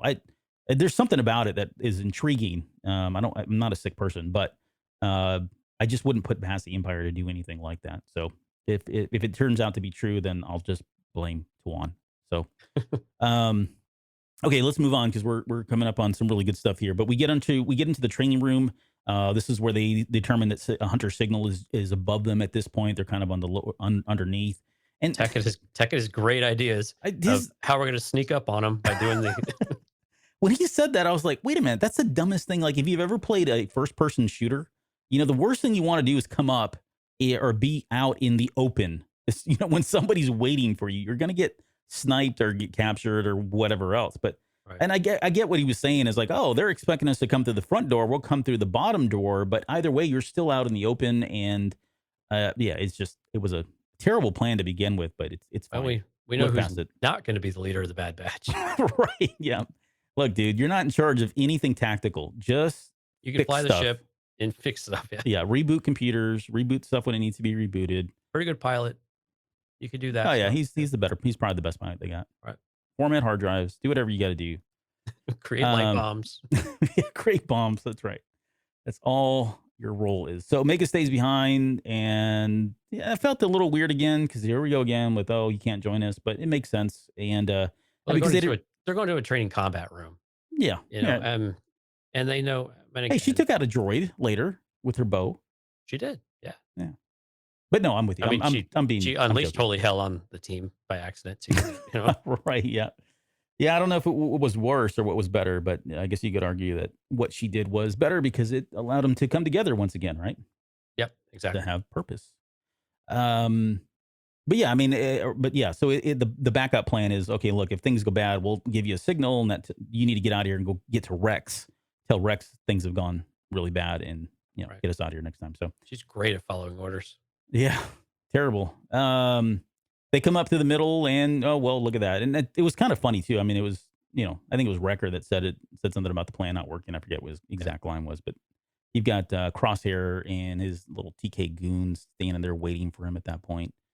And I mentioned this earlier, but when they came up in that room, I can't help but think of, episode 1 of this season where we got to see them in that room. Right. And we got to see them deploy a lot of the same tactics they did. If you look at the combat sequence, they did a lot of the same stuff. So it's just them knowing how well they work with one another, and even from the little reflectors things and all that. That was all part of that first episode. He says, "Your weapons, you will not need them." Oh wait, no, that was Yoda. But he says something to that effect, right? He says, Right. "You're not going to need your weapons." They did. So they throw down their weapons, and Crosshair orders the TKs to go out and look for Omega. I mean, he knows they brought her.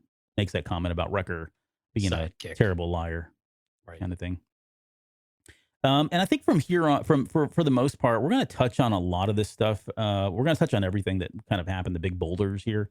But the nuance is we'll be saving for the Patreon episode, because this is where the heart, I think, of a lot of the great discussion and dialogue comes from with this episode. And really, we get the most from from Crosshair. Well, from both, really. Crosshair and Hunter, their perspectives on where they both felt this all went wrong. Right. And we learn a lot about Crosshair, and why he's been doing what he's been doing. So Omega, she goes out and has a plan. Okay, I'm gonna she gets a signal once they throw the weapons down, and she thinks, okay, I'm gonna release all these droids, and that'll be a distraction. And I think it was, but maybe a little one too many, as AZ said. Right. But the TKs are like standing there, and they've got the Bad Batch at gunpoint. They're feeling a little anxious about, hey, we got to hurry up here. So I don't know if they knew that place was going to get decimated, or was it something else? I mean, I don't know what else it could have been, but they looked hesitant, and they looked like they were really like, hey, let's get this over. Let's kill these guys and let's get out of here. But that didn't sound like they were really in on the plan either, unless they were just like, hurry up, convert them somehow. Well, right. And I think they were uneasy because this is probably not the plan. Crosshair is going off script True. what they expect, right? And I think this feeds into that whole conversation of Crosshair is not, he's basically proving ESO2 right, even though she's not in the room. He's already sent her off, but all that discomfort, and then when he orders them to stand down, they're like, nope. And now you've confirmed our fears. You've cemented that you are potentially a traitor, or at the very least, you have mixed emotions. Something is not right with you at this point. And this is where things start to turn south. I mean, this is where everybody starts to have to make a choice as to what they're going to do. And the ES or the TKs, whatever they are all standing fast, and they're not going to give in. And Hunter's going to challenge Crosshair here. Like, okay, what's the next move? Yeah, I mean, and you get a sense that I keep saying that. Dang it. You get a sense that Crosshair has felt betrayed. He's definitely been hurt, and he says that he's going to give them something that they didn't give him, and which was another chance.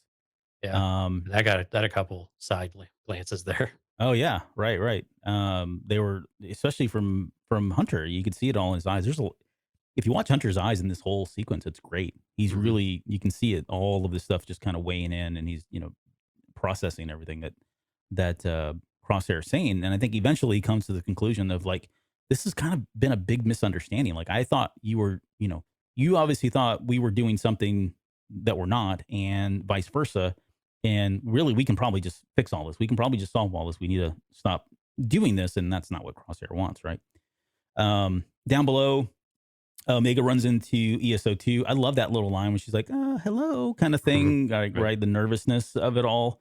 AZ gets a moment in there where he does whatever he does, and that thing knocks him over. So it's just fine. And then Crosshair, when she reports in ESO2, he tells her that to get Omega and put her on a shuttle and get her off planet. So that was surprising, because it speaks to the complexity of all of this, right? And the Patreon show is called what was it? Complex Relationships. Right. relationships, relationships, which is how my complicated relationships. complicated relationships. Yeah. But it does speak to the complexity of this because on one hand, you've got somebody like, Crosshair, who I think we've thought traditionally all season really has been out to kill them. Not the case. And if there was any one person that he could just target as being somebody that has replaced him or is the reason for all of this, it's Omega, right? Because they put her in front of him. And he doesn't want her dead. Like in fact, he's like, he wants her off. And later on, as part of this whole dialogue, he tells her, look, what are you doing? You've got a child with you running around the galaxy Bringing her in danger. Yeah. putting her in danger, right? This is all the stuff that they should have told Mando as well. Or no, I'm just kidding, but it did come up there as well, right? But he's acknowledging like this is just a child, right? So there is a part of him that is not the villain that we saw the last 14 episodes. To some Well, extent. hold on. Sending her off world with the Empire. I mean, he can't be that naive, can he be? Oh, Or- I didn't or take that it. I didn't take it delusional? with the Empire. I Oh. was taking to just put her in a shuttle and get her out of here. Right, but who else would the troopers send her? I mean, it's not like they're going to do something against their Yeah, the I don't Empire's know. orders, right? When I heard that, I was thinking, oh, they're going to put her in there and send her off to some remote planet because it sounded like he was trying to say she needs to be out living her life and not mixed think up in this galaxy kind of thing. See, I think it was more pointed towards Hunter, like because he says this right. You're trying to be something that you're not. We weren't made for this. He's trying to give them purpose. Mm-hmm. And what he's trying to do, and by removing Omega and saying she's going to be fine, it's going to be great. Stop fooling yourself that you can actually do this. It's not what you were created for. It's not what we were born for. It's not what we do. We can, we were brothers before. We can do this again. But Mm-hmm. we've got to come together and we've got to do this. And part of it is her. She's not part of the team, right? She's not part of the group. Now, she never really was when he was there. So it's nothing that I think that Crosshair has much to speak towards, except maybe being a little jealous. Yeah. But at the same time, I think it was all just complete jabs at Hunter because either I don't think Crosshair even has thought it through or cares what the Empire is going to do with her. And she's not going to go back to Nala Se. Feel pretty confident about that. Or Lamasu, for that matter. Yeah, Lama Su seems to be on extended vacation. Or Tanwi. Yeah. I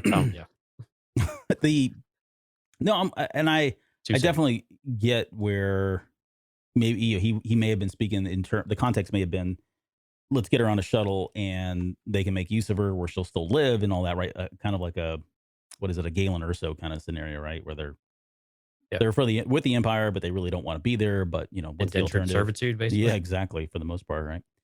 And then he has his join me moment. You kind of mentioned it, right? This was the Darth Vader moment, the Kylo Ren moment of, putting the hand out and saying, come to the Empire kind of thing. So he had his own moment there. So much of this feels like it's spurred on by the dark side. But it's not. It's more just psychological for him, which is really cool.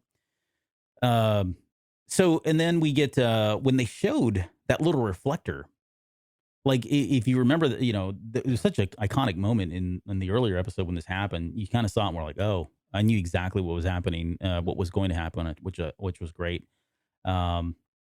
But it is as a way to show Hunter that, hey, I mean what I'm saying here.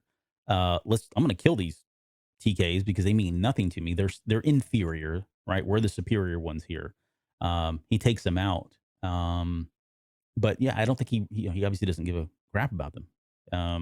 This was interesting because there was one part of my brain that's like, okay, well, hold on, you just took out your whole squad, and you're going to go back and be like, yeah, they took them all out, or did he really expect them to go with him? There was a lot of questions in there about what he was actually thinking was going to be accomplished here.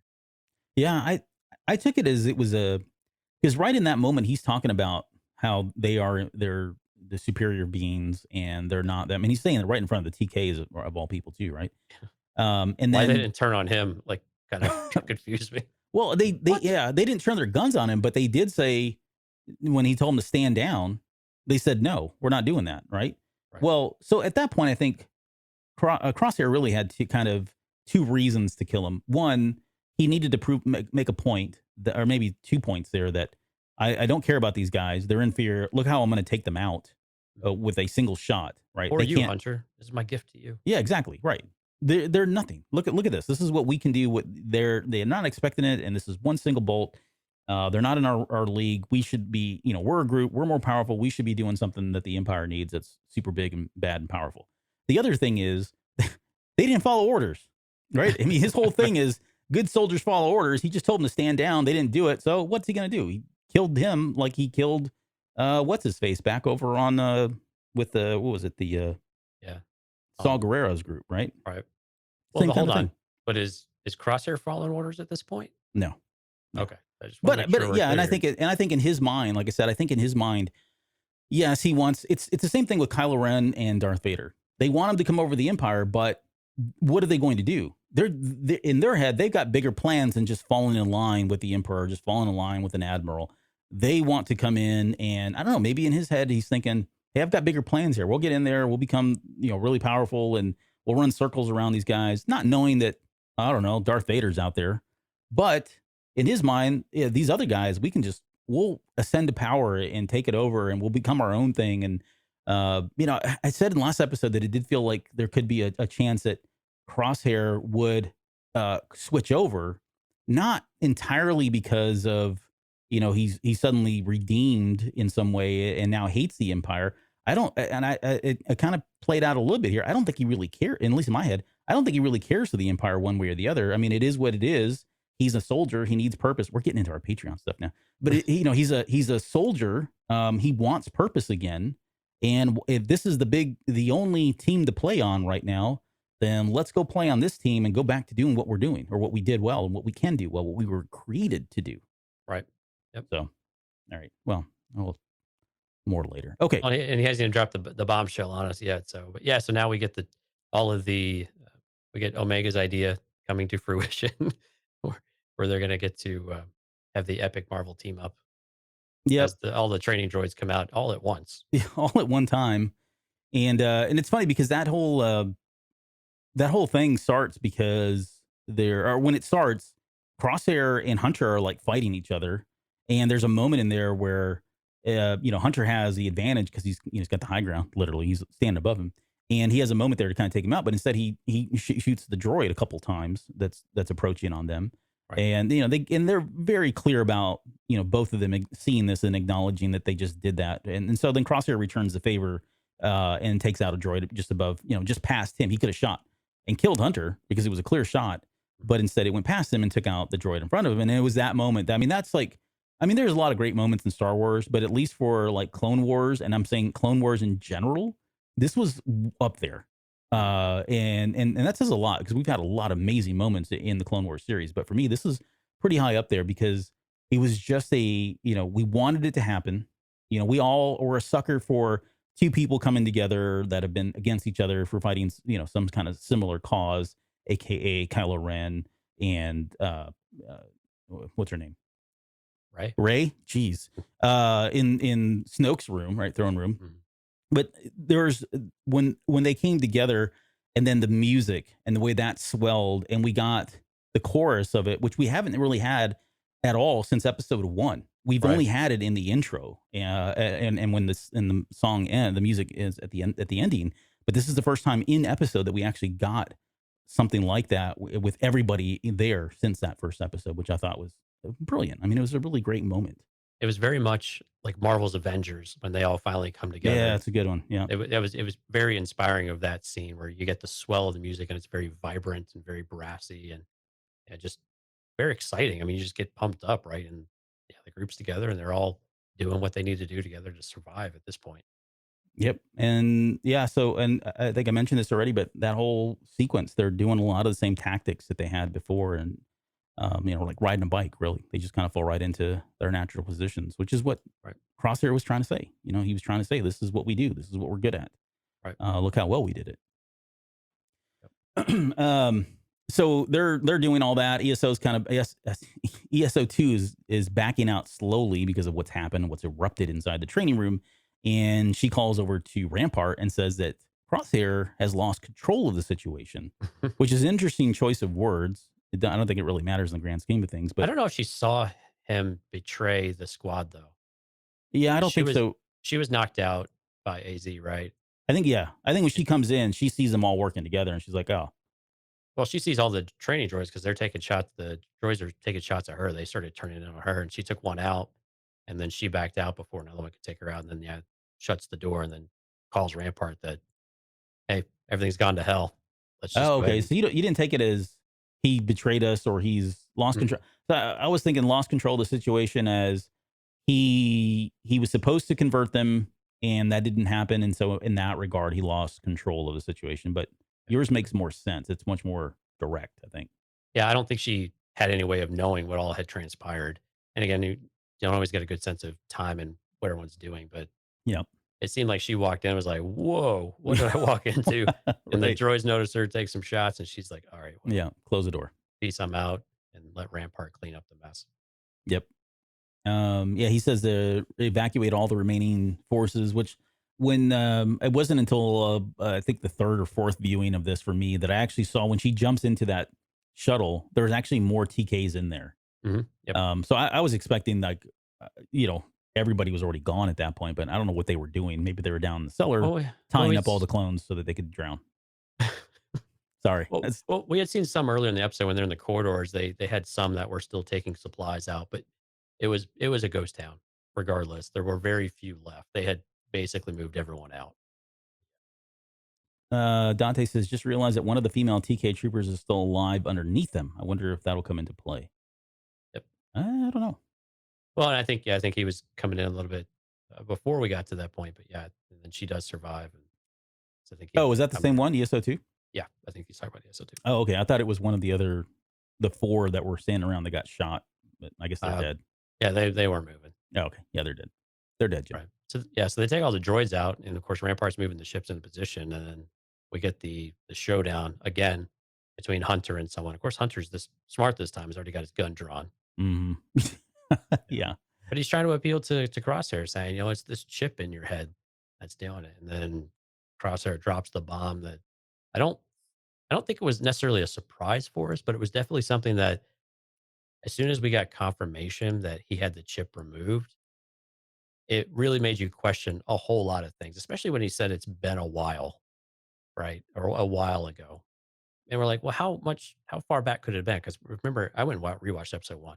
So episode one, he's on the table and they can see the chip in his head. So the chip existed, they confirmed it was there, and then they did the procedure to intensify it.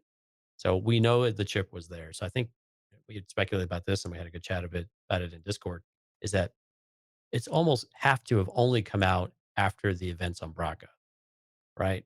The injury. Hmm. And later on we do get Hunter kind of inspecting his head, but we could talk about that as well a little bit. The but man, just just the sheer stun factor to Hunter, I think in particular that no, this is just who he is, just had to have been devastating to Hunter of like, what do I do with this now? I really don't know how to react to what I'm hearing. Hmm. And then the fact that they're still gonna basically, have to go to a showdown and who's gonna be the quicker draw, which if you've already pulled your gun, it should be a pretty easy match. But yeah. Yeah. Well, And it was. it was. But they didn't Yeah. leave him behind. I mean, again, Excuse me. Sorry, I was clearing my throat. I didn't have anything to say, but I will now. They're I so didn't doubt you. yeah, the question was, Stephanie just did in there, he could be lying. It's possible that he could be. I think I want to dig into that a little bit later about what does that mean if he was and why, right? The motive is probably more important there as to why or as to the reason, I guess.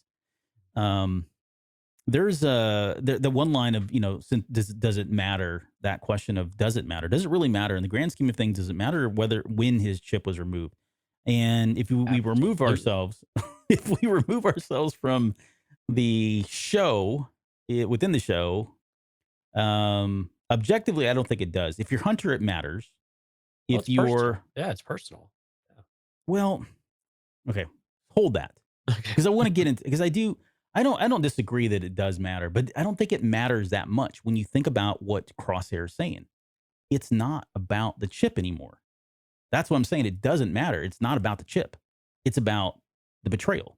It's about being hurt. It's about being replaced. I think that's where Crosshair's coming from. Now, again, I'm not arguing whether it matters or not. Or one thing, I don't think that's what Hunter realizes. That's why he's so quick to say, win.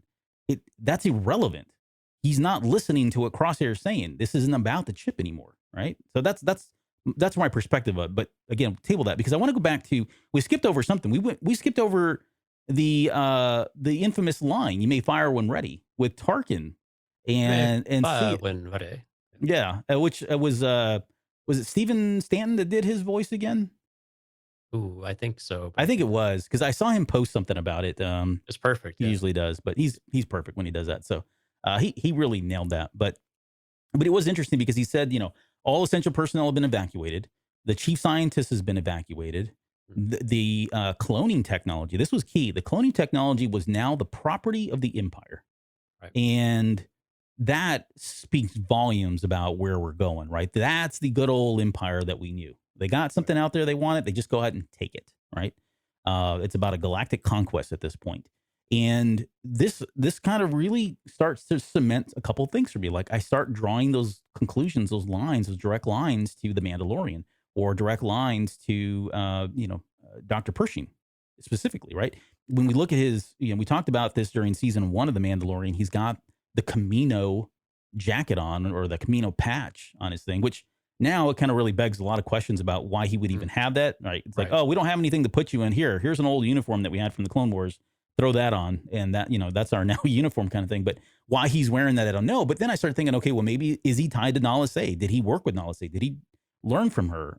Did she train him? Are there other ones that are out there? Do they still operate under this kind of Camino thing, or did they adopt that symbol in the Empire because it represents where the cloning technology came from, right?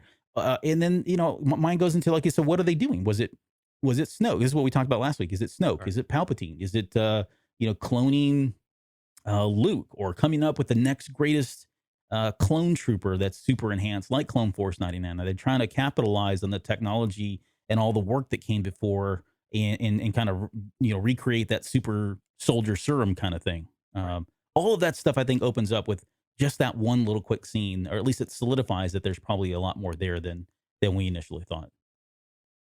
I concur. There was a Yeah. lot there, man. Sorry.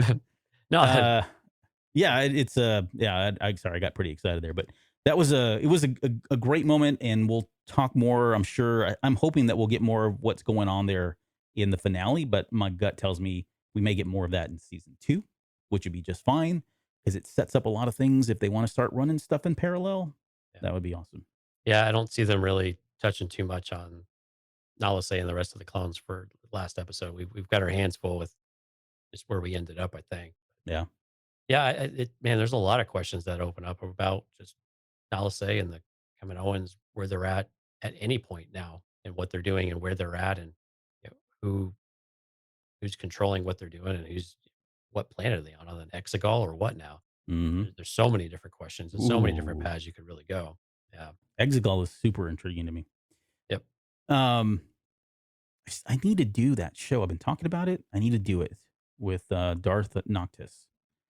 It'll come at some point, I promise. Okay, so you mentioned it. Hunter stuns Crosshair. He falls down. Omega runs to him immediately, which again, spot on. That's what a kid would do. Right. She throws her arms around him and hugs him, and that's when Tech says the Venator ships are here and they need to get out of Dodge at that point. Right. He grabs Crosshair, which is good, right? Because in his mind, this is all fixable. So let's get him out of here. He's still part of our squad, that kind of thing. That's his, he's got an opportunity here to rescue him when he didn't take advantage of that, maybe, or didn't do it the first time. And then we get like that really, I think, one of the more emotional scenes here in all of Star Wars, really, because there's just so much that we tie to Kamino, and we tie to those scenes, like I said, in the mess hall or the tubes, and where we're used to seeing all these clones being created. But the music is great here. It's very different than we've had throughout the episode. There's nothing being said. I love that they had that one shot where they focus on Omega, and she's got this her brow goes down. She's running. She's very determined. You got a sense that she feels like we're part of a team. We did this. We got him. We're getting out of here. And then we get the shots of, the empty halls and the empty rooms and the empty tubes, and all of that was just absolutely haunting to finally see. And that's, I think you said it. I mean, it was kind of, I mean, I didn't tear up, but I was like, my gosh, this is just haunting. I don't know of a better word, but just the emptiness of it all is just so uncharacteristic for Star Wars to actually see it, and then to finally see it at the very end, all kind of coming down. That was, I mean, my mouth was open, right? I mean, I just couldn't believe what I was seeing, and they did a great job of using that tech that they used in Rebels, where they used the. I don't know if you noticed, they used that the real explosions, and they spliced Hmm. that into the animation. They went to this whole thing on Star Wars Insider or whatever, and you could tell they did it because those explosions looked absolutely real, and because they were most likely. But Hmm. give me your, I guess, quick thoughts, or you can recap your thoughts on kind of that last sequence of them getting out of there and the emptiness of it all, and then certainly it kind of falling apart. Omega's look is fantastic, where she kind of glances up and then, like you said, refocuses and runs harder. And the music and everything was very reminiscent. And for some reason, Kevin Kiner and company with what they did, it was very for me, it was very reminiscent of Ahsoka leaving the Jedi. Like that type of emotion that it gathered from you when she walks away. It was that similar type of feeling of finality Hmm. that this is really this is the end. This is where you know everything is about to come crashing down and it's about to change irrevocably. There we go. It's just, forever going to be different. And sure enough, he makes the command, and as soon as he starts unleashing, I took several screenshots for the episode art this weekend. It was very difficult to try to pick which one I liked the most because they're all a little spoilery as you pointed out to me. Not that really it's any of it's super Right. surprising, but yeah, we Surprising, try yeah. to be sensitive on that, at least that first that first title card we released. But it was it was beautiful, but also haunting is such a perfect word because it was, man, the glowing embers of it, the explosions, the shots through the water that were taking out the supports, Yeah. structure and the other tubes and whatnot underneath was just devastating in a word. And Omega's reaction, she's completely stunned. She can't move. She's completely paralyzed when Hmm. she's watching it because it's the only home she's ever known. Yeah. She didn't have the luxury of going around I say luxury very, very lightly here, but going around the galaxy and really being more of a nomad, or a vagabond of sorts where you don't really have a place you call home. But for her, this was home. And even if it was a bit of a prison at times and she felt very sheltered, it was still there were things that she had tied to it that she will never be able it's very much like, I imagine with Leia and Alderaan, Hmm. right? Where you just don't have or I guess Cara Dune in that regard, where you can't go back home now. And it was interesting though, I think one of the things to take a step back though, it was interesting it was just Tapoka City that they were destroying. And I have quite we've always questioned about whether or not Kamino Right. was truly Kamino was everything, or if it really was just Tapoka City, or if it's, we can't go and destroy the whole planet. We just have to really focus it. And we take the movie magic side of out of it, and we just focus on the city. But regardless, the devastation, the finality of it, and especially when everything starts to cave in around them and there's really no escape, you start to get that claustrophobic feeling of, okay, how we know where they need to get to, right? They got to get back to the tubes, not the shuttles, not anything like that, Albert. Right. Torches, their lifts, and their tubes, Yep. The tubes. right? So we know they got to get back to that because they're presumably the ship is still safe on the platform. So we know we got to get there, but how do you do it when everything is completely coming around you and there's no escape and the bombardment is just going to be relentless until everything is completely burned into the water, if that's a thing. Hmm. It's a, you know, it's horrible to see, but it was this beautiful kind of horror to watch. Yeah. No, I agree. It was great, beginning to end. And just speaking quickly before we get into how they get out of here, as kind of our final thoughts. That is her home. I think Ord Mantell. You could argue that that is now what she calls home, but it's not the same, right? Your point's well taken. Yeah. It's not the same, and that's she's got some great memories of Ord Mantell, but she's got other memories. She's got a lot of memories for what happened in Camino and the people that were there. I think the jury's going to be out, no pun intended, in terms of where they lay judgment on the race I guess Kaminoans as a race? Do they take out more cities? Are there other cities? Are they just really focused on the tech and the secrets and everything for cloning, and that's why they focused here? Uh, for me, it feel I would in my head it's they take out everything, and maybe they've got stragglers kind of out in the galaxy that left off world or whatever, or maybe they're on other bases, so those are still there. But I think this is the end of Camino. Like I can't see the Empire taking any chances of survivors, and if it means genocide for a particular race, then so be it. Who cares? There's 8 million other races out there, right? That's But that's rather heartless, but yeah. well, this is the Empire talking, not me. I'm telling you, it's not me. I'm just Sure. No, inside that the I diet. Yeah, totally don't believe it's you at all. right. Man, I need to find another. Uh, hey, I've got a serial killer podcast launching later. No, I'm kidding. That's Oh mine. my god. No, okay. So so But getting so wait, okay. real Go quick ahead. on that though. Is it entirely possible though that with Nala Se's private lab that there are other underground type of facilities that the Empire does not know about that could still survive with Camino and that could persist or Camino is not truly dead in that regard? So if I'm the Empire, I'm kind of thinking through that, right? And that would be an argument to just destroy everything. You may not find it all. There may be stuff underwater itself. I don't know, but if there's anything above land, I mean, that's getting wiped out 100%, right? And hope that maybe it all fills up with water and you know floods everybody out. But I mean, it's possible. I mean, it doesn't. From what we know about them, it seems like they can create this in just about every habitat, right? They had the one in the sky. They've got this on water. There's stuff underwater.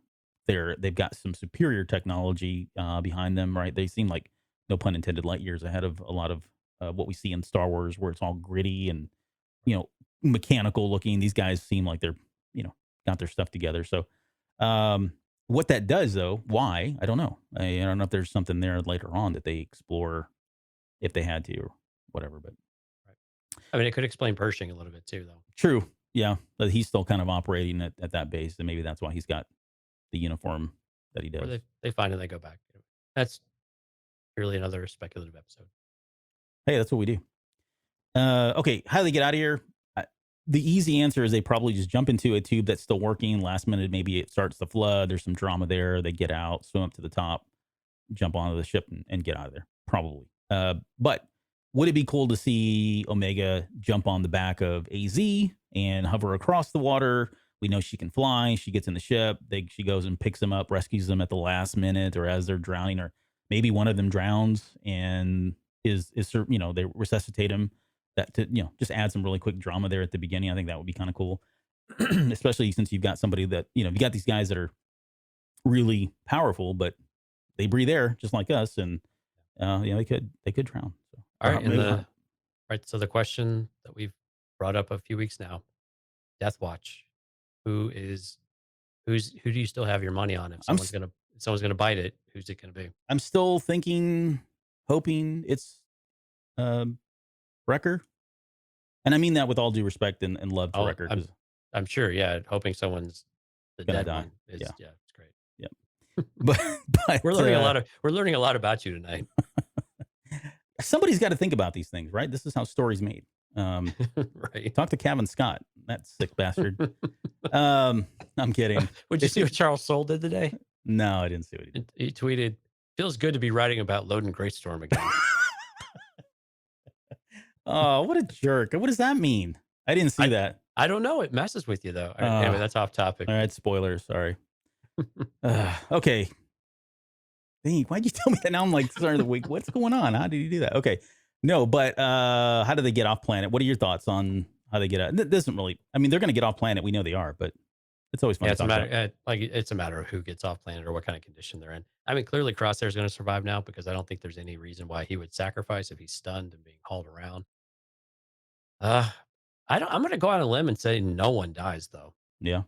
Yeah, I just don't think it's going to be. I think even if someone disappears, I don't think they're actually gone.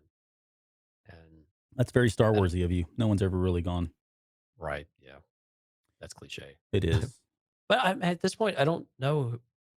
I mean, there's like you said, there's really only one person that or two people that make sense to that have that emotional impact. That's Hunter or Omega. And really, can you see either one of them dying. I don't know that I see it. I see maybe one of them disappearing and they're not sure, and then that's part of what season 2 is all about. Yeah, so I've been saying Wrecker because I think I want to see what it does to Omega, how she kind of gets by without him, Mhm. and see that character development there. If it's Hunter, that's a pretty significant loss, and certainly mission accomplished there. But it throws in a whole lot of, okay, now who's, like we talked about, who's leading, and that would be fine if Echo, like somebody like Echo, stepped up and had more of a prominent role as the leader of Clone Force 99. And if it's I, Hunter, can anyone else pull Crosshair back? if it's Hunter that passes, Mhm. that's I a don't good know if question. there's I don't know if there's any reason Crosshair would ever No, because he rejoin. does. Yeah, right. Exactly. He doesn't interact with them. I think I think he looks down on all of them, with the exception of maybe Hunter, because Yeah. Tech is certainly knows his stuff, but he's just the natural leader, and he follows orders, and that's his commander. It's been his, I say commander. It's been his, Yeah. uh, whatever, his leader this whole time. Mhm. Um, what is interesting? I guess what is in play now for me would be somebody like Crosshair passing. However, for him to pass now, we said it would be emotionally charged if he suddenly churned in episode, last episode, not the one we're talking about now, but the one before. If there was something there that they started building up, and suddenly he turned to a good guy, and he sacrifices his life. And this is all cliche and tropes, and I get it. There's nothing special about any of this stuff. But if that was the case, then that would be, I wouldn't mind it. But given that he's unconscious and we've only got potentially 30 minutes left, if he was suddenly to take his life for them, great, very sad, yes. However, not to quote Loki, but however, I don't know that it's going to have the same kind of an impact, because he hasn't, like we talked about a few episodes ago. He's not really been a part of the group, right? I mean, he's been on this other end, and now we understand where he's coming from and all that. But I don't know, does it really do anything other than just make me mad because we have yet another freaking character in Star Wars that comes around just to die, and Right. And you basically set up all these things that are completely abandoned and not going to get resolution on. right. All these questions because if you answer them like that, it's even yeah, I'm with you. That would be quite upsetting, and Sure. not in the good way upsetting. It'd be pretty. I'd be a little bit irritated with that, Yeah. and by a little bit I mean more than a little bit. Yeah, and maybe there's still more there that we don't know about. But that would be my Yeah. guess is so far. I don't think there's any, and if anybody else died, I don't know that I would really care at this point. If we lost like a Sid, or I don't know, somebody else. I'm trying to think of who all would. We still haven't seen anybody. It's interesting too. Like, and I know we're way over on time, so we'll just kind of wrap it up Oh, here. But we got 7.5 minutes according to Twan. He said 2 hours tonight, so oh, okay, great. Thanks, we're Swan. good. All right, we're good for another segment. We talk for all the talk of who's going to show up, right? In these last 3 episodes, it's been nobody, Yeah. and that's probably okay, because I do understand. I see what they're doing. They've really narrowed this down. It started with the Bad Batch, and it's ending with the Bad Batch, at least from right now, right? They're not going to bring in all these other characters, and they still may to help out, but these last 2 episodes have been hyper focused on Hunter and Crosshair and the relationships that's there, and where the perspectives are coming from, and I love that aspect of it. I think for a finale, though, if it's just them still, I don't know that it gives us the big, you know, I don't know, the hurrah that we were expecting for a send off, right? So I feel like there are going to still be cameos. I just don't know who it's going to be at this point. Rex is a likely candidate, but I don't think we're going to see the Martez sisters now, or Saw Gerrera. I mean, it just, in terms of where this is lining up, doesn't look like that. I think they're going back to either Ord Mantell, because that's where they've been going, and maybe we get some kind of showdown there, with the Empire following them in some way, or they go out to Rex, and we get we get to see the setting of season 2, because this is where this stuff is going to take place, and at the same time they're putting together a plan, which is going to happen really fast in a 30-minute episode, and get out there and resolve some of this stuff. And beyond that, I haven't put too much thought into it. I've been kind of busy, but I really want to sit down and just start putting some thoughts together about where this possibly could go going into it. So, what are your thoughts, I guess, to wrap things up on, where they go from here, and maybe what we can expect in the final?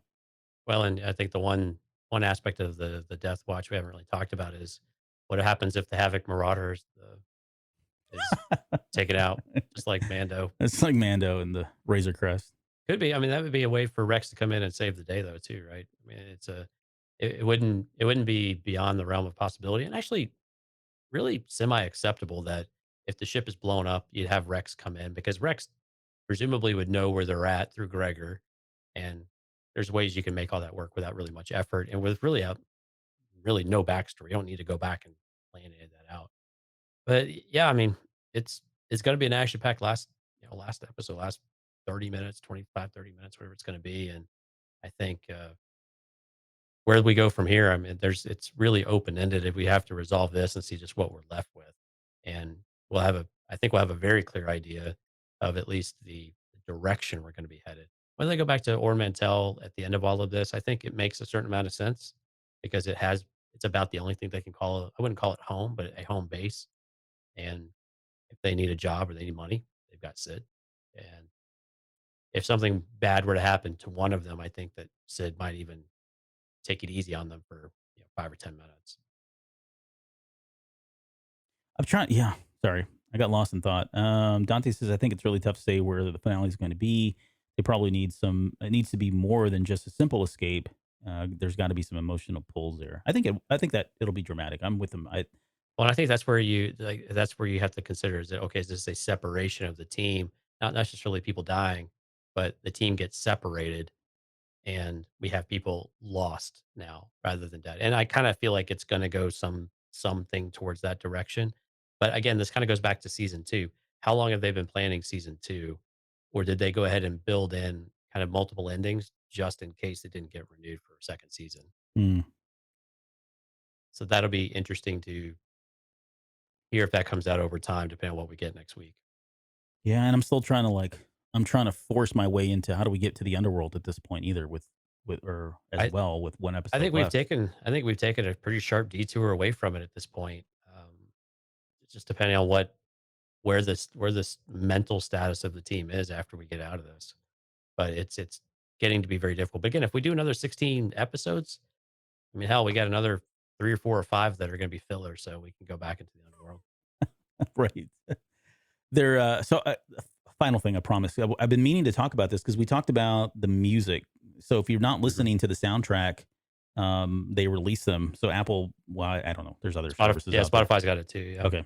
Um, but if you go back and listen to it, there are a lot of the music that was created for the series.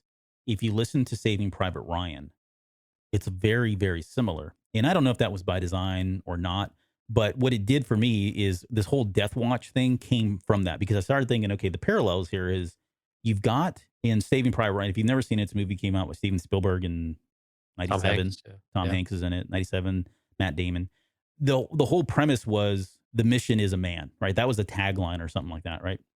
And so the whole point was, is a person, the theme is a person so important that that other people are willing to sacrifice themselves or give their own lives for, right? And to some extent, you've got that happening with Omega in that you've got Hunter and you've got these guys, they've committed to protecting her and making her a part of this team and getting her somewhere safe or allowing her to live a better life. When you pair that up with what happens in Saving Private Ryan and with the exception of like 2 of the original soldiers, they all end up dying. And so that's where I was saying with this whole thing about, okay, if the parallels are true there, then it does feel like that may happen. Saying nothing of the fact that we don't know that, with the exception of Rex, Gregor, and Wolf, we don't know that any of these troopers ever made it out of this era. So Right. it's probably a natural foregone conclusion that somebody's going to pass in some way. It's just a matter of time. And now with season 2 coming up, very likely that we're going to see the Bad Batch, members start falling off, or that kind of just evolving in terms of who they are and what they're doing. Yeah. I guess the real question is Jonesy going to cry at the end of this episode? Yes. Yep. It's a pretty fair chance. It's in the show notes already. Oh my, how's that? Yeah. If you look at the show notes at the very end, it says, "Why did you cry?" No, I'm fine. It's fine. You can cry. There's nothing wrong with crying. I've cried I cried at Rogue One. I did. I mean, I'm not saying that was a wussy thing to do. Even though you knew it was going to happen. But even though I knew it was going to happen, yes, exactly. It's like That's when you know you did it right. That they did it right, though. everybody I knew was going to die, and I still teared up at the very end because just my girl Jen, man. It's just sad. Back, And back when you my had boy emotion. Cassian. Yeah, back before I subscribed to the Mike Rondo way of thinking. Okay, well, I think that's going to do it for this episode. 1 hour, 59 minutes and 30 seconds. We're going to call time of death. Thanks everybody who came out for the live show again, as always. Some new people in there, a lot of chatter, a lot of people coming and going. It was great that they just drove by and said hello. Jonesy, do your thing. Yep. Where can they find us and all that stuff? Yeah, yourgluemedia.com/Discord if you want to join the conversation. We have a dedicated thread for spoilers every week with the Bad Batch. So get in there and use it. People have had some good comments, so that's always great to hear when we actually get something right. So fantastic. Patreon.com/the Cantina Cast if you want to hear the after show. This week's is going to be a good one. It's all about Crosshair, of course. You got all of the new comic stuff that we're doing, all of the other after shows we've done, and anything else that we can kind of come up with. Give us feedback on what you want to hear as well. We do like to hear what you've got on your mind. Albert's got his plate full with High Republic, of course, but we're always looking to hear what you guys are interested in and see how we can best mold that into what we're interested in as well. So we appreciate that, and we appreciate everyone that's taken time to support us. There's a lot of people who are on the chat tonight. I apologize not calling you out after 2 hours here. So, but we love you all. Thank you so much. We appreciate you coming out tonight. Yes, 100%. There two other things you get with Patreon. There's an exclusive Patreon Discord channel. That's secret. You don't see it unless you're a Patreon member, which is kind of cool. And yeah, we post all kinds of we shouldn't. I'm trying to post more like behind the scenes stuff of what's going on with the show. If you're that interested in it, so should you be that interested in it? So you get that, and then you also get the show and tell, which I've got some goodies here that I picked up this week, and there's one in here that Jonesy's not aware of. Not a big surprise, but that Jonesy's not aware of. So it's going to be his first time seeing it. And next week I've got two really big ones coming in, which I'm super hyped for. So.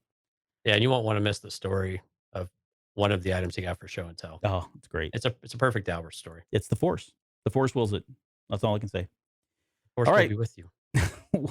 I'm gonna get out of here. We're gonna get out of here. I haven't updated the title credits. I can't even find them right now. But with the minute they changed this thing up on me, I'm telling you. But the minute after this episode, I'll get everybody in there, including Ryan and anyone that come on here. So with that, we'll see you guys next week.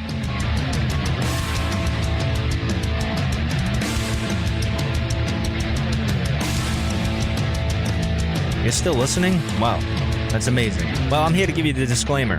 Normally we do a big, long, drawn-out disclaimer thing saying what's what and who's what and all that other stuff, but I think you guys kind of know that Lucasfilm and Disney have no affiliation with us at all, and we have none with them.